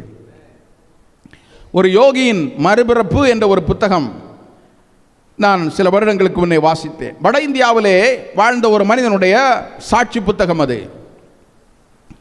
வட இந்தியாவிலே யோகி என்ற ஒரு அவனுடைய தகப்பனார், அது கிறிஸ்தவர்கள் அல்லாத மதத்தை சார்ந்தவர்கள், ஒரு சாமியாராக உட்கார்ந்து அப்படியே தவம் பண்ணி, காட்டிலே போய் தவம் பண்ணி, அவனை சுற்றிலும் அந்த சிதல் புற்று அப்படியே வந்து வளர்ந்து அதற்குள்ளே இருந்து ஜீவ சமாதி, அதாவது உயிரோடு இருந்தே அவன் மரித்து போனான்.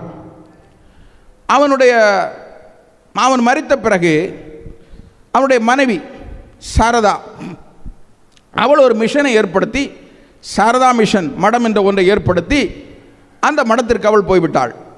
அவளும் சன்னியாசினியாக வாழ்ந்து மரிக்கும்படி. ஆனால் அவள் போவதற்கு முன்பு அவளுக்கு ஒரு சின்ன பையன் இருந்தான், ஒரு குட்டி பையன். அந்த பையனை அவள் அனாதையாக விட்டு தான் போக வேண்டும். எனவே அந்த பையனை இன்னொரு மடத்தில் விடுதியில் கொண்டு விட்டுவிட்டு கடைசியாக அவனை பிரியும் நாளிலே அந்த சாரதா தன் மகன், அவனுடைய பெயர் தான் யோகி, அவனை பார்த்து சொன்னாள், மகனே, நான் உன்னை இந்த விடுதலை விட்டுவிட்டு நான் போகிறேன். நானும் உன்னுடைய தகப்பனை போல மரித்து விடும்படி போகிறேன். உன்னை இனி நான் காண முடியாது. இதுதான் கடைசியாக நான் உன்னை பார்ப்பது என்று சொல்லி அவனை உட்கார வைத்து ஒரு 16 தெய்வங்களை அவனுக்கு அறிமுகப்படுத்தினாள். 16 தெய்வங்களையும் அவர்களுடைய பெயரையும் சொல்லி அறிமுகப்படுத்தி சில மந்திரங்களையும் அவனுக்கு சொல்லிக் கொடுத்து, உன்னுடைய வாழ்க்கையிலே எப்போதாவது ஏதாவது கஷ்டங்கள் வந்தால் நீ இந்த 16 தெய்வங்களுடைய பெயரை சொல்லி கூப்பிட வேண்டும், அவைகள் வந்து உனக்கு உதவி செய்யும் என்று சொல்லி அந்த மந்திரத்தையும் சொல்லி கொடுத்து விட்டு கடைசியாக அவள் சொன்னாள், ஒருவேளை இந்த 16 தெய்வங்களும் உனக்கு உதவி செய்யாவிட்டாலும் கடைசியாக நான் ஒரு பெயரை உனக்கு சொல்லுகிறேன், அந்த பெயரை நீ சொல்லணும், அந்த தெய்வம் வந்து உனக்கு உதவி செய்யும் என்று சொல்லி இயேசு என்கிற பெயரை அறிமுகப்படுத்தி விட்டு அவள் மிஷனுக்கு போய்விட்டாள். இந்த பையன் வளர்ந்தான், ஹாஸ்டலில் நின்று வளர்ந்தான். அவன் கல்லூரிக்கு போனான். கல்லூரியில் படித்து கொண்டிருக்கும் பொழுது ஒரு தடவை அவனும் அவனுடைய நண்பர்களும் பிக்னிக் சுற்றுலா போனார்கள். ஒரு மலை இருக்கிற இடத்திற்கு சுற்றுலா போனாங்க. அந்த மலையில் ஏறினாங்க. மேலே ஏறி நண்பர்கள் எல்லாம் ஒவ்வொரு பாதையாக தனித்தனியாய் அந்த இயற்கை காட்சிகளை கண்டு ரசிக்கும்படி போய்விட்டார்கள். இந்த யோகியும் மேலே ஏறினான் பாருங்க. மேலே ஏறி அந்த மரங்களை ரசித்து கொண்டே போனான். அப்பொழுது திடீரென்று அந்த மரத்திற்கு மேலே ஒரு பெரிய மலம்பாம்பு ஒன்று மரக்கிளைகளைப் போலவே அது இருந்தது. இவனுக்கு அது தெரியல, அவன் மரக்கிளை என்று நினைத்தான். அந்த மரத்தின் அடிவாரத்தில் போன உடனே திடீரென்று அந்த பாம்பு இவனுடைய தோளுக்கு மேலே விழுந்தது. விழுந்து பட்டார் என்று அவனை முழுவதுமாக சுற்றி கொண்டது. யோகி எவ்வளவோ விடுதலையாகும்படி முயற்சி பண்ணி பார்த்தான், அவனால் முடியல. ஆக எலும்புகளெல்லாம் உடையும் சத்தம் கேட்கிறது. அப்பொழுது பிடி இறுக இறுக தாயார் அவனுக்கு சொல்லி சாரதா சொல்லிக் கொடுத்த ஒவ்வொரு தெய்வமாய் கூப்பிடுகிறான். முதலாவது ஒரு தெய்வத்தை கூப்பிட்டான். அது வந்துச்சு, வந்து முன்னாடி நிற்குது. இந்த பாரு, நான் இவ்வளோ பிரச்சனையில் இருக்கிறேன், என்னை காப்பாற்று. அது அப்படியே நின்று பார்க்குது, அப்படியே போகுது. அடுத்த ஒரு தெய்வத்தை ரெண்டாவது கூப்பிடுறான், அதுவும் வந்துச்சுது, அதுவும் வந்து அப்படி நிற்குது. இந்த பாரு, எவ்வளோ சிக்கலை நான் மாட்டியிருக்கிறேன், இந்த பாம்பு என்ன இருக்கு பார்க்குறேன்ல, என்னை காப்பாற்று. கொஞ்ச நேரம் அது நிற்குது, அப்படியே போயிடுச்சு. இவன் நம்ம 16 தெய்வத்தையும் கூப்பிட்டான், அந்த 16 வந்துச்சுது. அந்த ஆவிகள் வந்து நிற்குது, ஆனால் பார்த்துட்டு போகுது. இந்த பாம்பினுடைய பிடி இறுகி கொண்டே போகும். அப்போ தான் அவனுக்கு ஞாபகம் வந்து, அவனுடைய அம்மா சாரதா சொல்லி கொடுத்தாங்களே, 16 கூப்பிட்டு வந்து உதவாட்டாலும் கடைசியாக ஒரு தெய்வத்துக்கு பேரை சொல்கிறேன், அதை நீ கூப்பிடணும். இயேசு என்கிற அந்த பேர் அவனுக்கு ஞாபகம் வருகிறது. ஆனால் அந்த பெயரை சொல்ல அவனாலே முடியாது, ஏன்னா அந்த ரொம்ப இது பண்ணிகிட்டு இருக்குது. எனவே கடைசியாக இந்த 16 போன பிறகு இயேசு என்கிற அந்த பெயரை வாயினால் சொல்ல முடியல, அவனுடைய இருதயத்தில் அதை உச்சரிக்கிறான், அவன் சிந்தையில் கொண்டு வருகிறான். முதலாவது சொல்கிறான் இயேசு.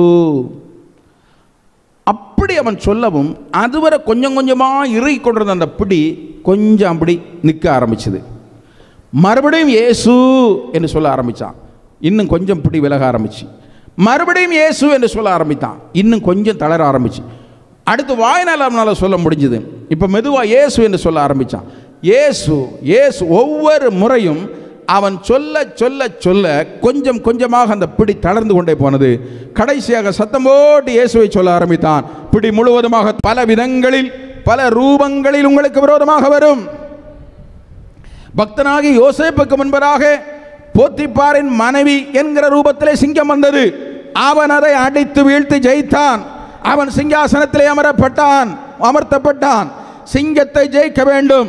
உலகத்தையும் பாவத்தையும் உலகம் மாம்சம் பிசாசு இவைகளை நீ ஜெயித்தால் சிங்காசனங்களை கர்த்தர் உனக்கு தருவார். சிங்கத்தின் மேலும் விரியன் பாம்பின் மேலும் நீ நடந்து பால சர்ப்பத்தையும் நீ மிதித்து போடுவாய், அவைகள் உன் காலடியிலே இருக்கும். இயேசு என்கிற நாமத்தை அவர் நமக்கு தந்திருக்கிறார். இயேசு என்கிற நாமத்தை அவர் நமக்கு தந்திருக்கிறபடினாலே அந்த நாமத்தை உச்சரித்து அந்த நாமத்தை சொல்லி சிங்கத்தின் மேலே நாம் நடந்து போவோம். மூன்றாவதாக நாம் எதன் மேல் நடக்க வேண்டும்? ஏசாயா தீர்க்கதரிசன புஸ்தகம் 43ஆம் அத்தியாயம் அதனுடைய 2ஆம் வசனத்தை நாம் வாசிக்கலாம்.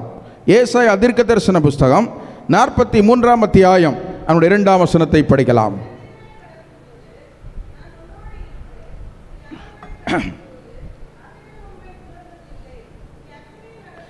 நீ அக்னியில் நடக்கும்போது வேகாதிருப்பாய். போதும். நீ அக்னியில் நடக்கும்போது நீ வேகாதிருப்பாய். மூன்றாவது ஒரு தேவனுடைய பிள்ளை அக்னியிலே நடக்க வேண்டுமா? நீ அக்னியிலே நடப்பாய், ஆனால் அக்னி உன்னை பற்றாது, அக்னி உன்னை ஒன்றும் செய்யாது. அக்னியிலே நடந்தாலும் நீ வேகாதிருப்பாய் என்று வேதம் சொல்லுகிறது. கிறிஸ்தவம் அக்னி சூளை மார்க்கம். முதல் நூற்றாண்டு முதல் இன்று வரைக்கும் கிறிஸ்தவத்தையும் கிறிஸ்தவ விசுவாசிகளின் சரித்திரத்தையும் நாம் பார்க்கும் பொழுது அக்னி சூளை வழியாகத்தான் கிறிஸ்தவம் கடந்து வந்திருக்கிறது. இன்று உலகம் முழுவதும் இயேசுவை ஆராதிக்கிற அவருடைய திருபக்தர்கள் கோடான கோடி பேர் இருக்கிறார்கள். ஆனால் கிறிஸ்தவம் அக்னியிலே தழைத்து வந்த ஒரு மார்க்கம். முதல் நூற்றாண்டு கிறிஸ்தவர்களை, முதல் நூற்றாண்டு பரிசுத்தவான்களை, விசுவாசிகளை நீங்கள் பார்ப்பீர்களானால் எழுத்தின் பிரகாரமாகவே அவர்கள் அக்னியை தாண்டி வந்தவர்கள். யோவான் அப்போஸ்தலனுடைய சீஷனாகிய போலிகார்ப் என்று சொல்லுகிற ஒரு பக்தனை இயேசுவை மறுதலிக்க கோரி தன்னுடைய 82வது வயதிலும் நீ அவரை மறுதலிக்க வேண்டும் என்று சொன்னபோது போலிகார்ப் சொன்னார், இந்த 82 ஆண்டுகளாக என் இயேசு எனக்கு ஒரு தீமையும் செய்யவில்லையே, பின்ன எப்படி அவரை நான் மறுதலிப்பேன் என்று கேட்டார். அவரை உயிரோடு கம்பத்தில் கட்டி வைத்து கீழே தீ போட்டு நெருப்பிலே கொளுத்தி அவரை கொலை செய்தார்கள். கிறிஸ்தவம் அக்னியிலே வளர்ந்த ஒரு மார்க்கம். ஆண்டவருக்கு ஸ்தோத்திரம் உண்டாவதாக. ஆனால் ஒரு தேவனுடைய பிள்ளை அக்னியிலே நடக்க வேண்டும். நீ அக்னி சூளையை தாண்டி போக வேண்டும். அக்னி என்று சொல்வது ஒரு தேவ பிள்ளைக்கு வாழ்க்கையிலே வரக்கூடிய சோதனைகளையும் போராட்டங்களையும் குறிக்கிறது. அதை அக்னிக்கு ஒப்பிட்டு வேதம் சொல்லுகிறது. ஆண்டவருக்கு ஸ்தோத்திரம் உண்டாவதாக. வேத புஸ்தகத்திலே உதாரணமாக நான் ஷத்ரக் மேஷக் ஆபேத்நேகோவை நான் காட்டலாம் இல்லையா? அவர்களுக்கு ஒரு சோதனை வந்தது. அது அக்னி சோதனை. என்ன சோதனை? அவர்களுக்கு முன்னே ஒரு பெரிய சிலை நாட்டப்பட்டது. 60 முழ உயரம், 6 முழ அகரம். அந்த சிலைக்கு முன்னே 6 விதமான வாத்திய கருவிகள் முழங்கப்பட்டது. அப்போ 6 6 6 இனி வரப்போகிற அந்தி கிறிஸ்துவுக்கு முன்னடையாளமாக அன்றைக்கு நேபுகாத்நேச்சர் ராஜா தூரா என்னும் சமபூமியிலே அவன் ஒரு பெரிய சிலையை நாட்டினான். நாட்டி சொன்னா பல லட்சம் ஜனங்களை அதற்கு முன்பதாக கூட்டி 6 விதமான வாத்திய கருவிகள் முழங்கும் போது எல்லாரும் அதற்கு முன்பதாக விழுந்து அந்த சிலையை வணங்க வேண்டும். அப்பொழுது அப்படி முழங்கப்பட்டது. அந்த லட்சக்கணக்கான மக்களுக்கு மத்தியிலே 3 வாலிபர்கள் இருந்தார்கள். அவர்கள் யூதர்கள். யூதன் என்றால் யார்? அவன் பிரமாணம் உள்ளவன். அவனுக்கென்று ஒரு பிரமாணம் உண்டு, அவனுக்கொன்று ஒரு சட்டத்திட்டம் உண்டு, அவனுக்கொன்று ஒரு வேதம் உண்டு, அவனுக்கொன்று ஒரு தெய்வம் உண்டு. எனவே அதை தவிர வேற எதையும் அவன் வணங்க மாட்டான். ஆக பிரமாணமுள்ள இந்த யூதர்கள் 3 பேர் அதற்கு நடுவே நின்றார்கள். எல்லாரும் முகங்குப்புற விழுந்து வணங்கும் போது இந்த 3 பேரும் அவர்களுக்கு நடுவே நேராக நிற்கிறார்கள். கீழே விழல. ராஜாவுக்கு ரொம்ப கோபம். அவன் சொன்னான், இங்கே விழ மாட்டீங்களா? என்னை கும்பிட மாட்டீங்களா? அவன் சொன்னான், ஒரு கட்டளை கொடுத்தான். 1 மடங்கு தானே எரியுது, இவர்களுக்காக சூளையை 7 மடங்கு அதிகமாக்குங்கள். பாருங்க, உலகத்தில் மற்றவர்களுக்கெல்லாம் 1 மடங்கு சோதனைன்னா, ஒருவேளை இங்கே வந்து ஜெபிக்க வந்திருக்கிற உங்களுக்கு 7 மடங்கு சோதனையாக இருக்கலாம். பயப்படாதுங்க. 7 மடங்கு. 7 லிட்டர் பெட்ரோலை விட்டானோ, 7 டன் விறகு போட்டானோ, என்ன செய்தானோ தெரியாது. சூட அக்னியை 7 மடங்கு அதிகமாக்குகிறான். அதிகமாகிறது. அதிகமாக்கிட்டு இப்போ சொல்கிறான், நீ வணங்குவியா? எங்கள் தேவன் எங்களை தப்புவிப்பார். அவர் தப்புவியாமற் போனாலும் நீர் நிறுத்தின இந்த போர்ச்சிலையை நான் வணங்க மாட்டேன். தங்கள் விசுவாசத்தில் உறுதியாய் நிற்கிறார்கள். அப்பொழுது அவர்களை தூக்கி கொண்டு போய் அந்த அக்னி சூழலை போடும்படி ராஜா கட்டளையிடுகிறான். தூக்கி கொண்டு போனாங்க. இராணுவத்தில் பலசாலியானவர்கள் அவனை தூக்கிட்டு போகிறாங்க. தூக்கிக்கிட்டு போனவனை அந்த அக்னியினுடைய உக்கிரம் அவித்து போட்டது. ஆனால் இந்த 3 பேரும் போய் பொத்துன்னு விழுந்தாங்க. பாருங்க, அக்னிக்குள்ளே போய் பொத்துன்னு விழுறாங்க. விழுந்து 2 செகண்ட் தாண்டல, சிங்காசனத்தில் உட்கார்ந்த ராஜா துள்ளி எழும்புகிறான். அவன் எழும்பி தன் மந்திரிமார்களையும் மற்ற அதிகாரிகளையும் கூப்பிட்டு சொல்லுகிறான், ஏய், நம்ம 3 பேரை அல்லவா போட்டோம்? ஆம் ராஜாவே, 3 இல்ல, இப்ப 4 பேர் அக்கினிக்குள்ளே உலாவுகிறார்கள்.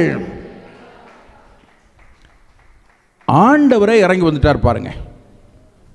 அப்போ சூளைக்கு வெளியே இருக்கும் போதும் ஷத்ரக் மேஷக் ஆபேத்நேகோவோடு கூட கர்த்தர் இருந்தார். ஆனால் அவர்களோடு கூட இருந்த கர்த்தரை உலகம் காணவில்லை. எப்ப அக்கினிக்குள்ள போய் விழுந்தாங்களோ அப்பத்தான் அவங்க கூட இருந்த கர்த்தரை உலகம் கண்டது.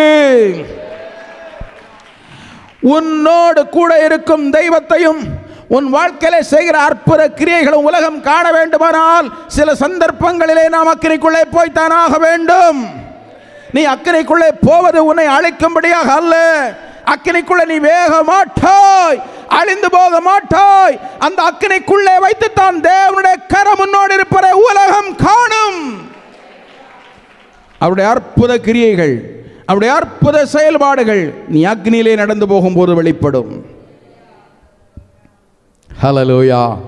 நீ அக்னிக்குள்ளே நடந்து போகும்போது தெய்வத்துடைய அற்புத செயல்களை நீ காண்பாய். ஆண்டவருக்கு ஸ்தோத்திரம் உண்டாவதாக.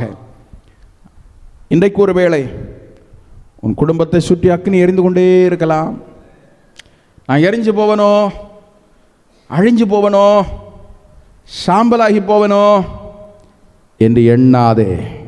நீ அழிய மாட்டாய். ஒரு கிறிஸ்தவன் என்பவன் யார்? ஒரு தேவனுடைய பிள்ளை என்பவன் யார்? தேவனுடைய மனுஷனாகிய மோசே ஓரேப் என்னும் பர்வதத்தண்டையிலே அவன் ஆடுகளை மேய்த்துக் கொண்டிருக்கும் போது ஒரு அற்புத காட்சியை காண்கிறான். தேவன் அவனை ஊழியத்திற்கு அழைத்த போது அவன் ஊழியத்தில் எப்படி இருக்கப் போகிறான் என்பதை காட்டும் வண்ணமாக ஒரு காட்சி அவனுக்கு காட்டப்பட்டது. அந்த பர்வதத்தின் அடிவாரத்திலே முச்செடிகள் அக்னியினால் எரிகிறது. அக்னி பட்டி பிரித்து எரிகிறது. நெடுநேரம் அக்னி எரிந்து கொண்டிருக்கிறது. ஆனால் முச்செடி காய்ந்து கருகி போன முச்செடிகள் அக்னி பற்றி பிடிக்கும் போது அது சாம்பலாக சீக்கிரமாய் போய்விடும் சில வினாடிகளிலே. ஆனால் இங்கே அக்னி பற்றி எரிந்து கொண்டே இருக்கிறது. முச்செடிக்கு ஒரு சேதமும் உண்டாகவில்லை. மோசே, உன்னை சுற்றிலும் அக்னி பற்றி எரியும், ஆனால் அது உன்னை சேதப்படுத்தாது. நீ எரிந்து போக மாட்டாய். காரணம், அக்னி நடுவே நடந்து போகிற மார்க்கம் கிறிஸ்தவ மார்க்கம். அக்னி பற்றினாலும் அது உன்னை சேதப்படுத்தாது. ஆனால் ஒரே ஒரு காரணம், அந்த அக்னிக்குள் வைத்து கர்த்தருடைய அற்புதங்களை நீ காண்பாய். நீ அக்னியில் நடந்து போகிறாயோ, எவ்வளவோ வேதனைக்கு நடுவே, எவ்வளவோ நெருக்கங்களின் நடுவே, எவ்வளவோ நிந்தைகள் நடுவே, எவ்வளவோ அவமானங்கள் நடுவே, எவ்வளவோ போராட்டங்கள் நடுவே நீ நடந்து போகிறாயோ, இந்த அக்னிக்குள்ளே தேவனுடைய கரத்தை நீ காண்பாய். தேவனுடைய செயல்பாடை காண்பாய். உன்னோடும் உன் குடும்பத்தோடும் இருக்கிற தேவனை உலகம் காணும். அவர்கள் சொல்லுவார்கள், தேவன் அவர்களோடு கூட இருக்கிறபடினாலே தான் இந்த அற்புதம் அந்த குடும்பத்தில் நடந்தது. தேவன் கூட இருந்தபடினாலே தான் இந்த போராட்டத்தில் அவர்கள் வெளியே வந்தார்கள். தேவன் கூட இருந்தபடினாலே தான் இவ்வளவு ஆசீர்வாதமாய் செழித்திருக்கிறார்கள். தேவன் கூட இருந்தபடினாலே தான் அவருடைய பிள்ளைகள் இவ்வளவு வாழ்ந்திருக்கிறார்கள் என்று உலகம் உன்னை குறித்து சொல்லும் நாட்கள் வரும். அக்கினி உன்னை சேதப்படுத்துவதில்லை. காரணம், நம்மை நடத்துகிறவர் கர்த்தர். நம்மை நடக்க பழக்க வைக்கிறவர் கர்த்தர். நம்மை கரம் பிடித்து நடத்துகிறவர் கர்த்தர். மகா கர்த்தர் உன்னை நித்தமும் நடத்தி மகா வறட்சியான காலத்திலும் உன்னை செழிப்பாக நடத்துகிறவர். ஹல்லேலூயா.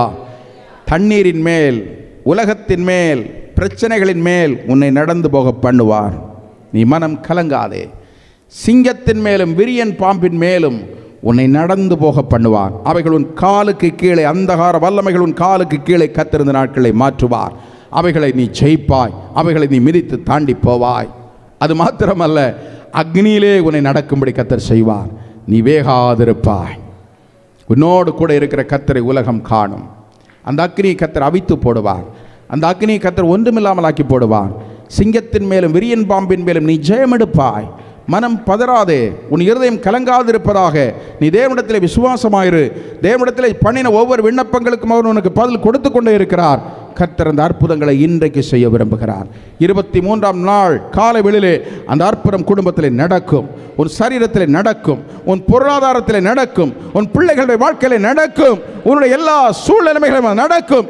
அந்த அக்கினி உன்னை சேதப்படுத்துவதில்லை. அந்த தண்ணீரில் நீ மூழ்கி போக மாட்டாய். அந்த சிங்கமும் சர்ப்பமும் உன்னை சேதப்படுத்துவதில்லை.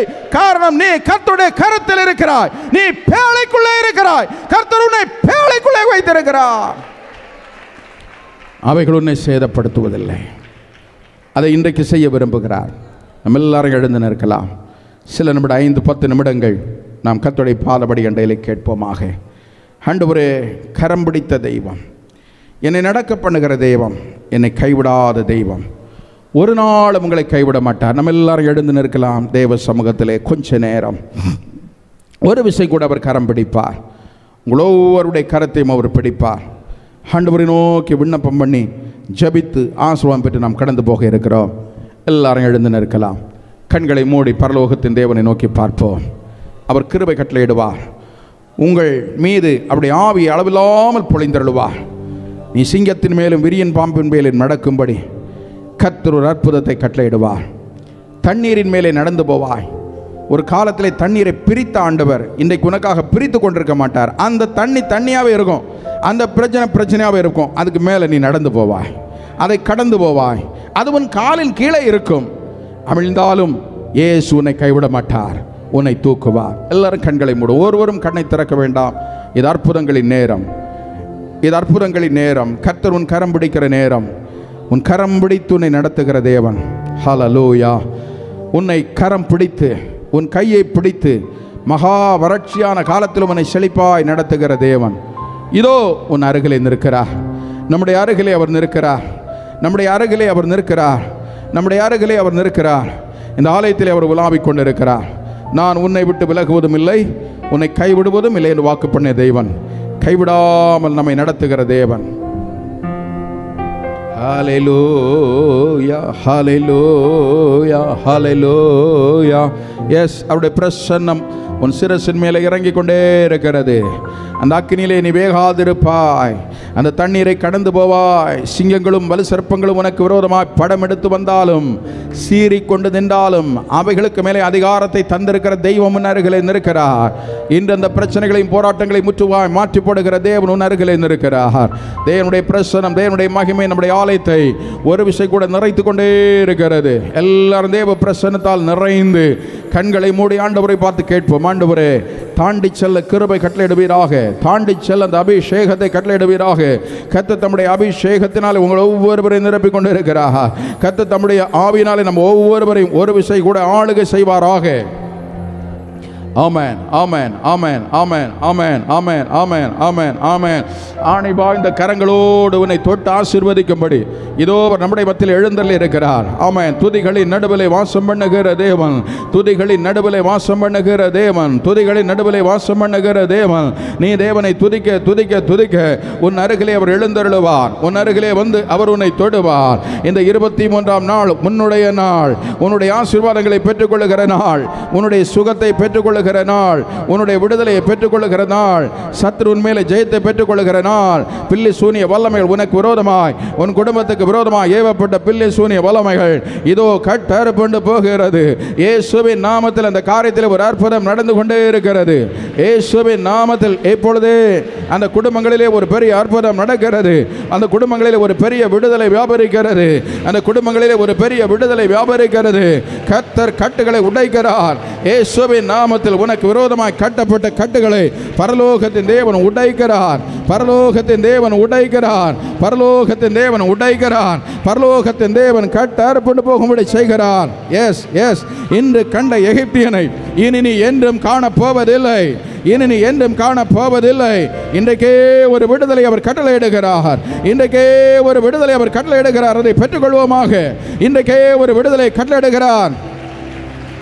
சபைக்கு விரோதமாக ஏவப்படுகிற பில்லி சூனிய வல்லமைகள் இயேசுவின் நாமத்தில் கட்டவிழ்ந்து போவதாக, நிர்மூலமாகி போவதாக. ஆமென். சிங்கத்தின் மேல் நீ நடப்பாய், வலு சர்ப்பத்தின் மேலே நீ நடப்பாய், தண்ணீரின் மேலே நடப்பாய், அக்கினியின் மேலே நடப்பாய். அவைகள் உன் பேரில் பற்றுவதில்லை, அவை உன்னை சேதப்படுத்துவதில்லை, அவை உன் பேரில் பற்றுவதில்லை, அவை உன்னை சேதப்படுத்துவதில்லை.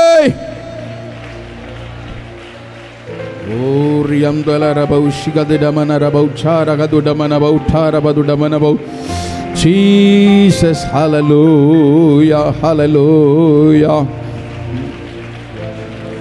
அக்கினி ஊடாய் நடந்தாலோ, ஆழியில் தண்ணீரை கடந்தாலோ, அக்கினி ஊடாய் நடந்தாலோ, ஆழியில் தண்ணீரை கடந்தாலோ, சோதனையோ மிக பெருகினாலும் ஜெயம் நமக்கு இந்ததால் ஸ்தோத்தரிப்போமே.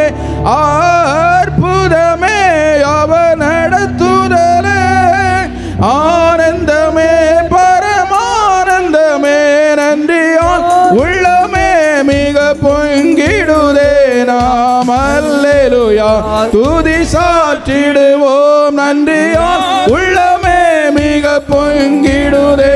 நாம் அல்லேலூயா துதி சாற்றிடுவோம்.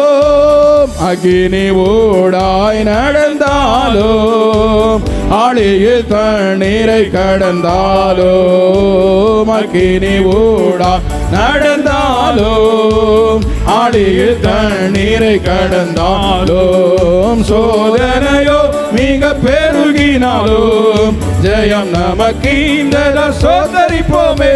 அற்புதமே அவர் நடத்துதலே, ஆனந்தமே பரமானந்தமே, நன்றியால் உள்ளமே மிக பொங்கிடுதே. நாம் அல்லேலூயா துதி சாற்றிடுவோம், நன்றியால் உள்ளமே மிக பொங்கிடுதே. நாம் அல்லேலூயா துதி சாற்றிடுவோம். அக்கினி ஊடாய் நடந்தாலும் இயேசுவின் நாமத்தில் கடந்தாலும், இயேசுவின் நாமத்தில் நீ ஊடாய் இயேசுவின் நாமத்தில் ஆழியில் பலவீனங்களை மாற்றி போடுகிற தேவனுடைய கரம். சோதனையோ மிக பெருகினாலும் ஜெயம் நமக்கு இந்த சோதரிப்போமே. அற்புதமே நடத்துதலே, ஆனந்தமே பரமானந்தமே, நன்றியால் உள்ளமே மிக பொங்கிடுதே. நாம் அல்லேலூயா துதி சாற்றிடுவோம், நன்றியால் உள்ளமே மிக பொங்கிடுதே. அல்லேலூயா துதி சாற்றிடுவோம். இயேசுவின் நாமத்தில் ஒவ்வொரு பலவீனங்களும் வியாதி கட்டுகள் இப்பொழுது சரீரங்களை விட்டு மறைவதாக. தேவையில்லாத கட்டிகள், சரீரத்தில் இருக்கிற தேவையில்லாத கட்டிகள் இயேசுவின் நாமத்தில் இப்பொழுது மறைவதாக. தோல் சம்பந்தமான வியாதிகள், சதை சம்பந்தமான வியாதிகள், எலும்பு சம்பந்தமான வியாதிகள், நரம்பு சம்பந்தமான வியாதிகள், இரத்த சம்பந்தமான வியாதிகள் நசரேனா இயேசுவின் நாமத்தில் சரீரங்களை விட்டு இப்பொழுது மறைவதாக. உம்முடைய கரத்தால் உம்முடைய பிள்ளைகளை தொடுகிறதற்காக ஸ்தோத்திரம். ஒவ்வொருவரையும் அவருடைய கரம் தொடுகிறது, ஒவ்வொருவரையும் அவருடைய கரம் தொடுகிறது. உங்கள் சுகத்தை பெற்றுக்கொள்ளுங்கள், உங்கள் சுகத்தை பெற்றுக்கொள்ளுங்கள். இயேசுவின் நாமத்தில் உங்கள் சுகத்தை பெற்றுக்கொள்ளுங்கள். குடும்பங்களுக்கு விரோதமாய் ஏவுதல் செய்யப்பட்ட பில்லி சூனிய வல்லமைகள் இயேசுவின் நாமத்தில் இப்பொழுது ஒன்றுமில்லாமல் போகிறது, நிர்மலமாகிறது. யார் யார் செய்தார்களோ அவர்களே அதை அனுபவிக்கும்படி திரும்ப போகிறது. இயேசுவின் நாமத்தில் இந்த அற்புதம் நடக்கிறது.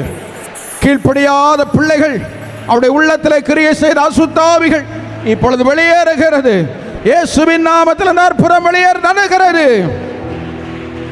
குடும்பங்களுக்குள்ளே சமாதான கேட்டை கொண்டு வந்த அசுத்த ஆவிகளுடைய கிரிகள் இப்பொழுது கட்டறுப்புண்டு போகிறது. தம்முடைய பிள்ளைகளை கர்த்தர் விடுவிக்கிறார், தம்முடைய பிள்ளைகளை கர்த்தர் விடுவிக்கிறார், தம்முடைய பிள்ளைகளை கர்த்தர் விடுவிக்கிறார், தம்முடைய பிள்ளைகளை கர்த்தர் விடுவிக்கிறார். விடுதலைகளை பெற்றுக்கொள்ளுங்கள், விடுதலைகளை பெற்றுக்கொள்ளுங்கள். இந்த கூடாரம் முழுவதும் தேவன் தம்மை விடுதலை ஆக்குகிறவராய் வெளிப்படுத்துகிறார். தம்முடைய பிள்ளைகளை தொடுகிறார். அநேகர் மேல் கர்த்தருடைய கரம் அமருகிறது, அநேகர் மேல் கர்த்தருடைய கரம் அமருகிறது. இது ஒரு விடுதலை நாள். உன் சரீரத்தில் வருஷங்களாய் கட்டி வைத்திருக்கிற கட்டு, அந்த பலவீனப்படுத்துகிற ஆவி இப்பொழுது வெளியேறுகிறது. அந்த பலவீனப்படுத்துகிற ஆவி உன்னை நிமிர விடாமல், உன் குடும்பத்தை நிமிர விடாமல் உன்னை கூனியாகவே வைத்திருந்த அந்த பலவீனப்படுத்துகிற ஆவி இப்பொழுது குடும்பத்தை விட்டு வெளியேறுகிறது, இப்பொழுது வெளியேறுகிறது, இப்பொழுது வெளியேறுகிறது. ஒரு சரீரத்தை விட்டு வெளியேறுகிறது. நீ இழந்து போன நன்மைகளை கர்த்தர் உனக்கு திரும்ப கட்டளையிடுகிறார். காலங்களில் இழந்து போன நன்மைகளை தேவன் உனக்கு இப்போ திரும்ப தருகிறார். ஒரு வாசலை கர்த்தர் உனக்காய் திறக்கிறார், ஒரு வாசலை கர்த்தர் உனக்காய் திறக்கிறார். இதோ ஒரு வாசலை கர்த்தர் உன் குடும்பத்துக்காய் திறக்கிறார், உன் பிள்ளைகளுக்காய் கர்த்தர் அந்த வாசலை திறக்கிறார். இப்பொழுதே இப்பொழுதே இப்பொழுதே இப்பொழுதே குடும்பத்தில் இந்த வாசலை கர்த்தர் திறக்கிறார். திறந்த வாசலை கர்த்தர் உனக்கு கட்டளையிடுகிறார். ஒருவனும் அதை அடைக்க முடியாது, ஒருவனும் அதை அடைக்க முடியாது, ஒருவனும் அதை அடைக்க முடியாது. இன்று திறக்கிற வாசல், இப்பொழுது திறக்கிற வாசல், ஒருவனும் ஒரு நாளும் அதை அடைக்க முடியாது. ரீபௌடமன ஹைடமன ரபௌச்சார கதுடமன பௌச்சம்பௌ ரிமீன பௌத்தார பதுடமன. ஓ எஸ் லார்ட், எஸ் லார்ட். ஆமென், ஆமென். ஒரு நிமிஷம், ஒரு பெரிய விடுதலையை கர்த்தர் உங்கள் நடுவிலே கட்டளையிட்டிருக்கிறார். ஆமென். உன் குடும்பத்தில் ஒரு பெரிய விடுதலை. இன்று கண்ட எகிப்தியனை இனி நீங்கள் என்றும் காணப்போவதில்லை. இன்று கண்ட எகிப்தியனை இனி நீங்கள் என்றும் காணப்போவதில்லை. இன்று கண்ட எகிப்தியனை இனி நீங்கள் என்றும் காணப்போவதில்லை. இதோ அவனை நிரந்தரமாகவே செங்கடலில் மூழ்கி போக பண்ணிவிட்டான். அவருடைய கிரியை உன் வாழ்க்கையில வெளிப்பட்டிருக்கிறது. அவருடைய கிரியை உன் வாழ்க்கையில வெளிப்பட்டிருக்கிறது. எஸ், ஆமென். ஆண்டவருக்கு நன்றி செலுத்தும் வண்ணமாக நம்ம எல்லாம் நம்முடைய கரங்களை பரலோகத்திற்கு நேராக எடுக்கலாம். எல்லா காரியங்களையும் கர்த்தர் பொறுப்படுத்திக் கொள்வார். அவர் நம்முடைய கரம் பிடிப்பார். எல்லாரும் உங்கள் கரங்களை பரலோகத்துக்கு நேராக எடுக்கலாம். ஜீசஸ், ஹல்லேலூயா. நன்றி தகப்பனே. ஜீசஸ், ஆராதனை ஆராதனை ஆராதனை ஆராதனை ஆராதனை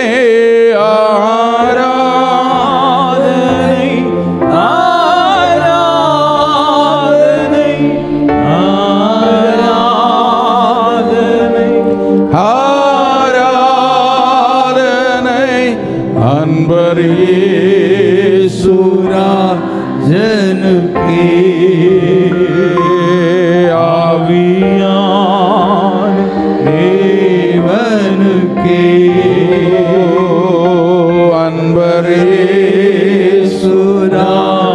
அன்பரேசுராஜனுக்கே ஆவியான தேவனுக்கே உமக்கு ஸ்தோத்திரம், உமக்கு ஸ்தோத்திரம். உயிருள்ள நாளெல்லாம் உமக்கு ஸ்தோத்திரம், உமக்கு ஸ்தோத்திரம், உமக்கு ஸ்தோத்திரம். உயிருள்ள நாளெல்லாம் உமக்கு ஸ்தோத்திரம். கர்த்தர் அற்புதங்களை செய்தபடினாலே நம்முடைய 2 கரங்களை கொட்டி கர்த்தரை மகிமைப்படுத்துவோமாக. பலத்த சத்தத்தோடு 2 கரங்களையும் கொட்டி ஜீசஸ்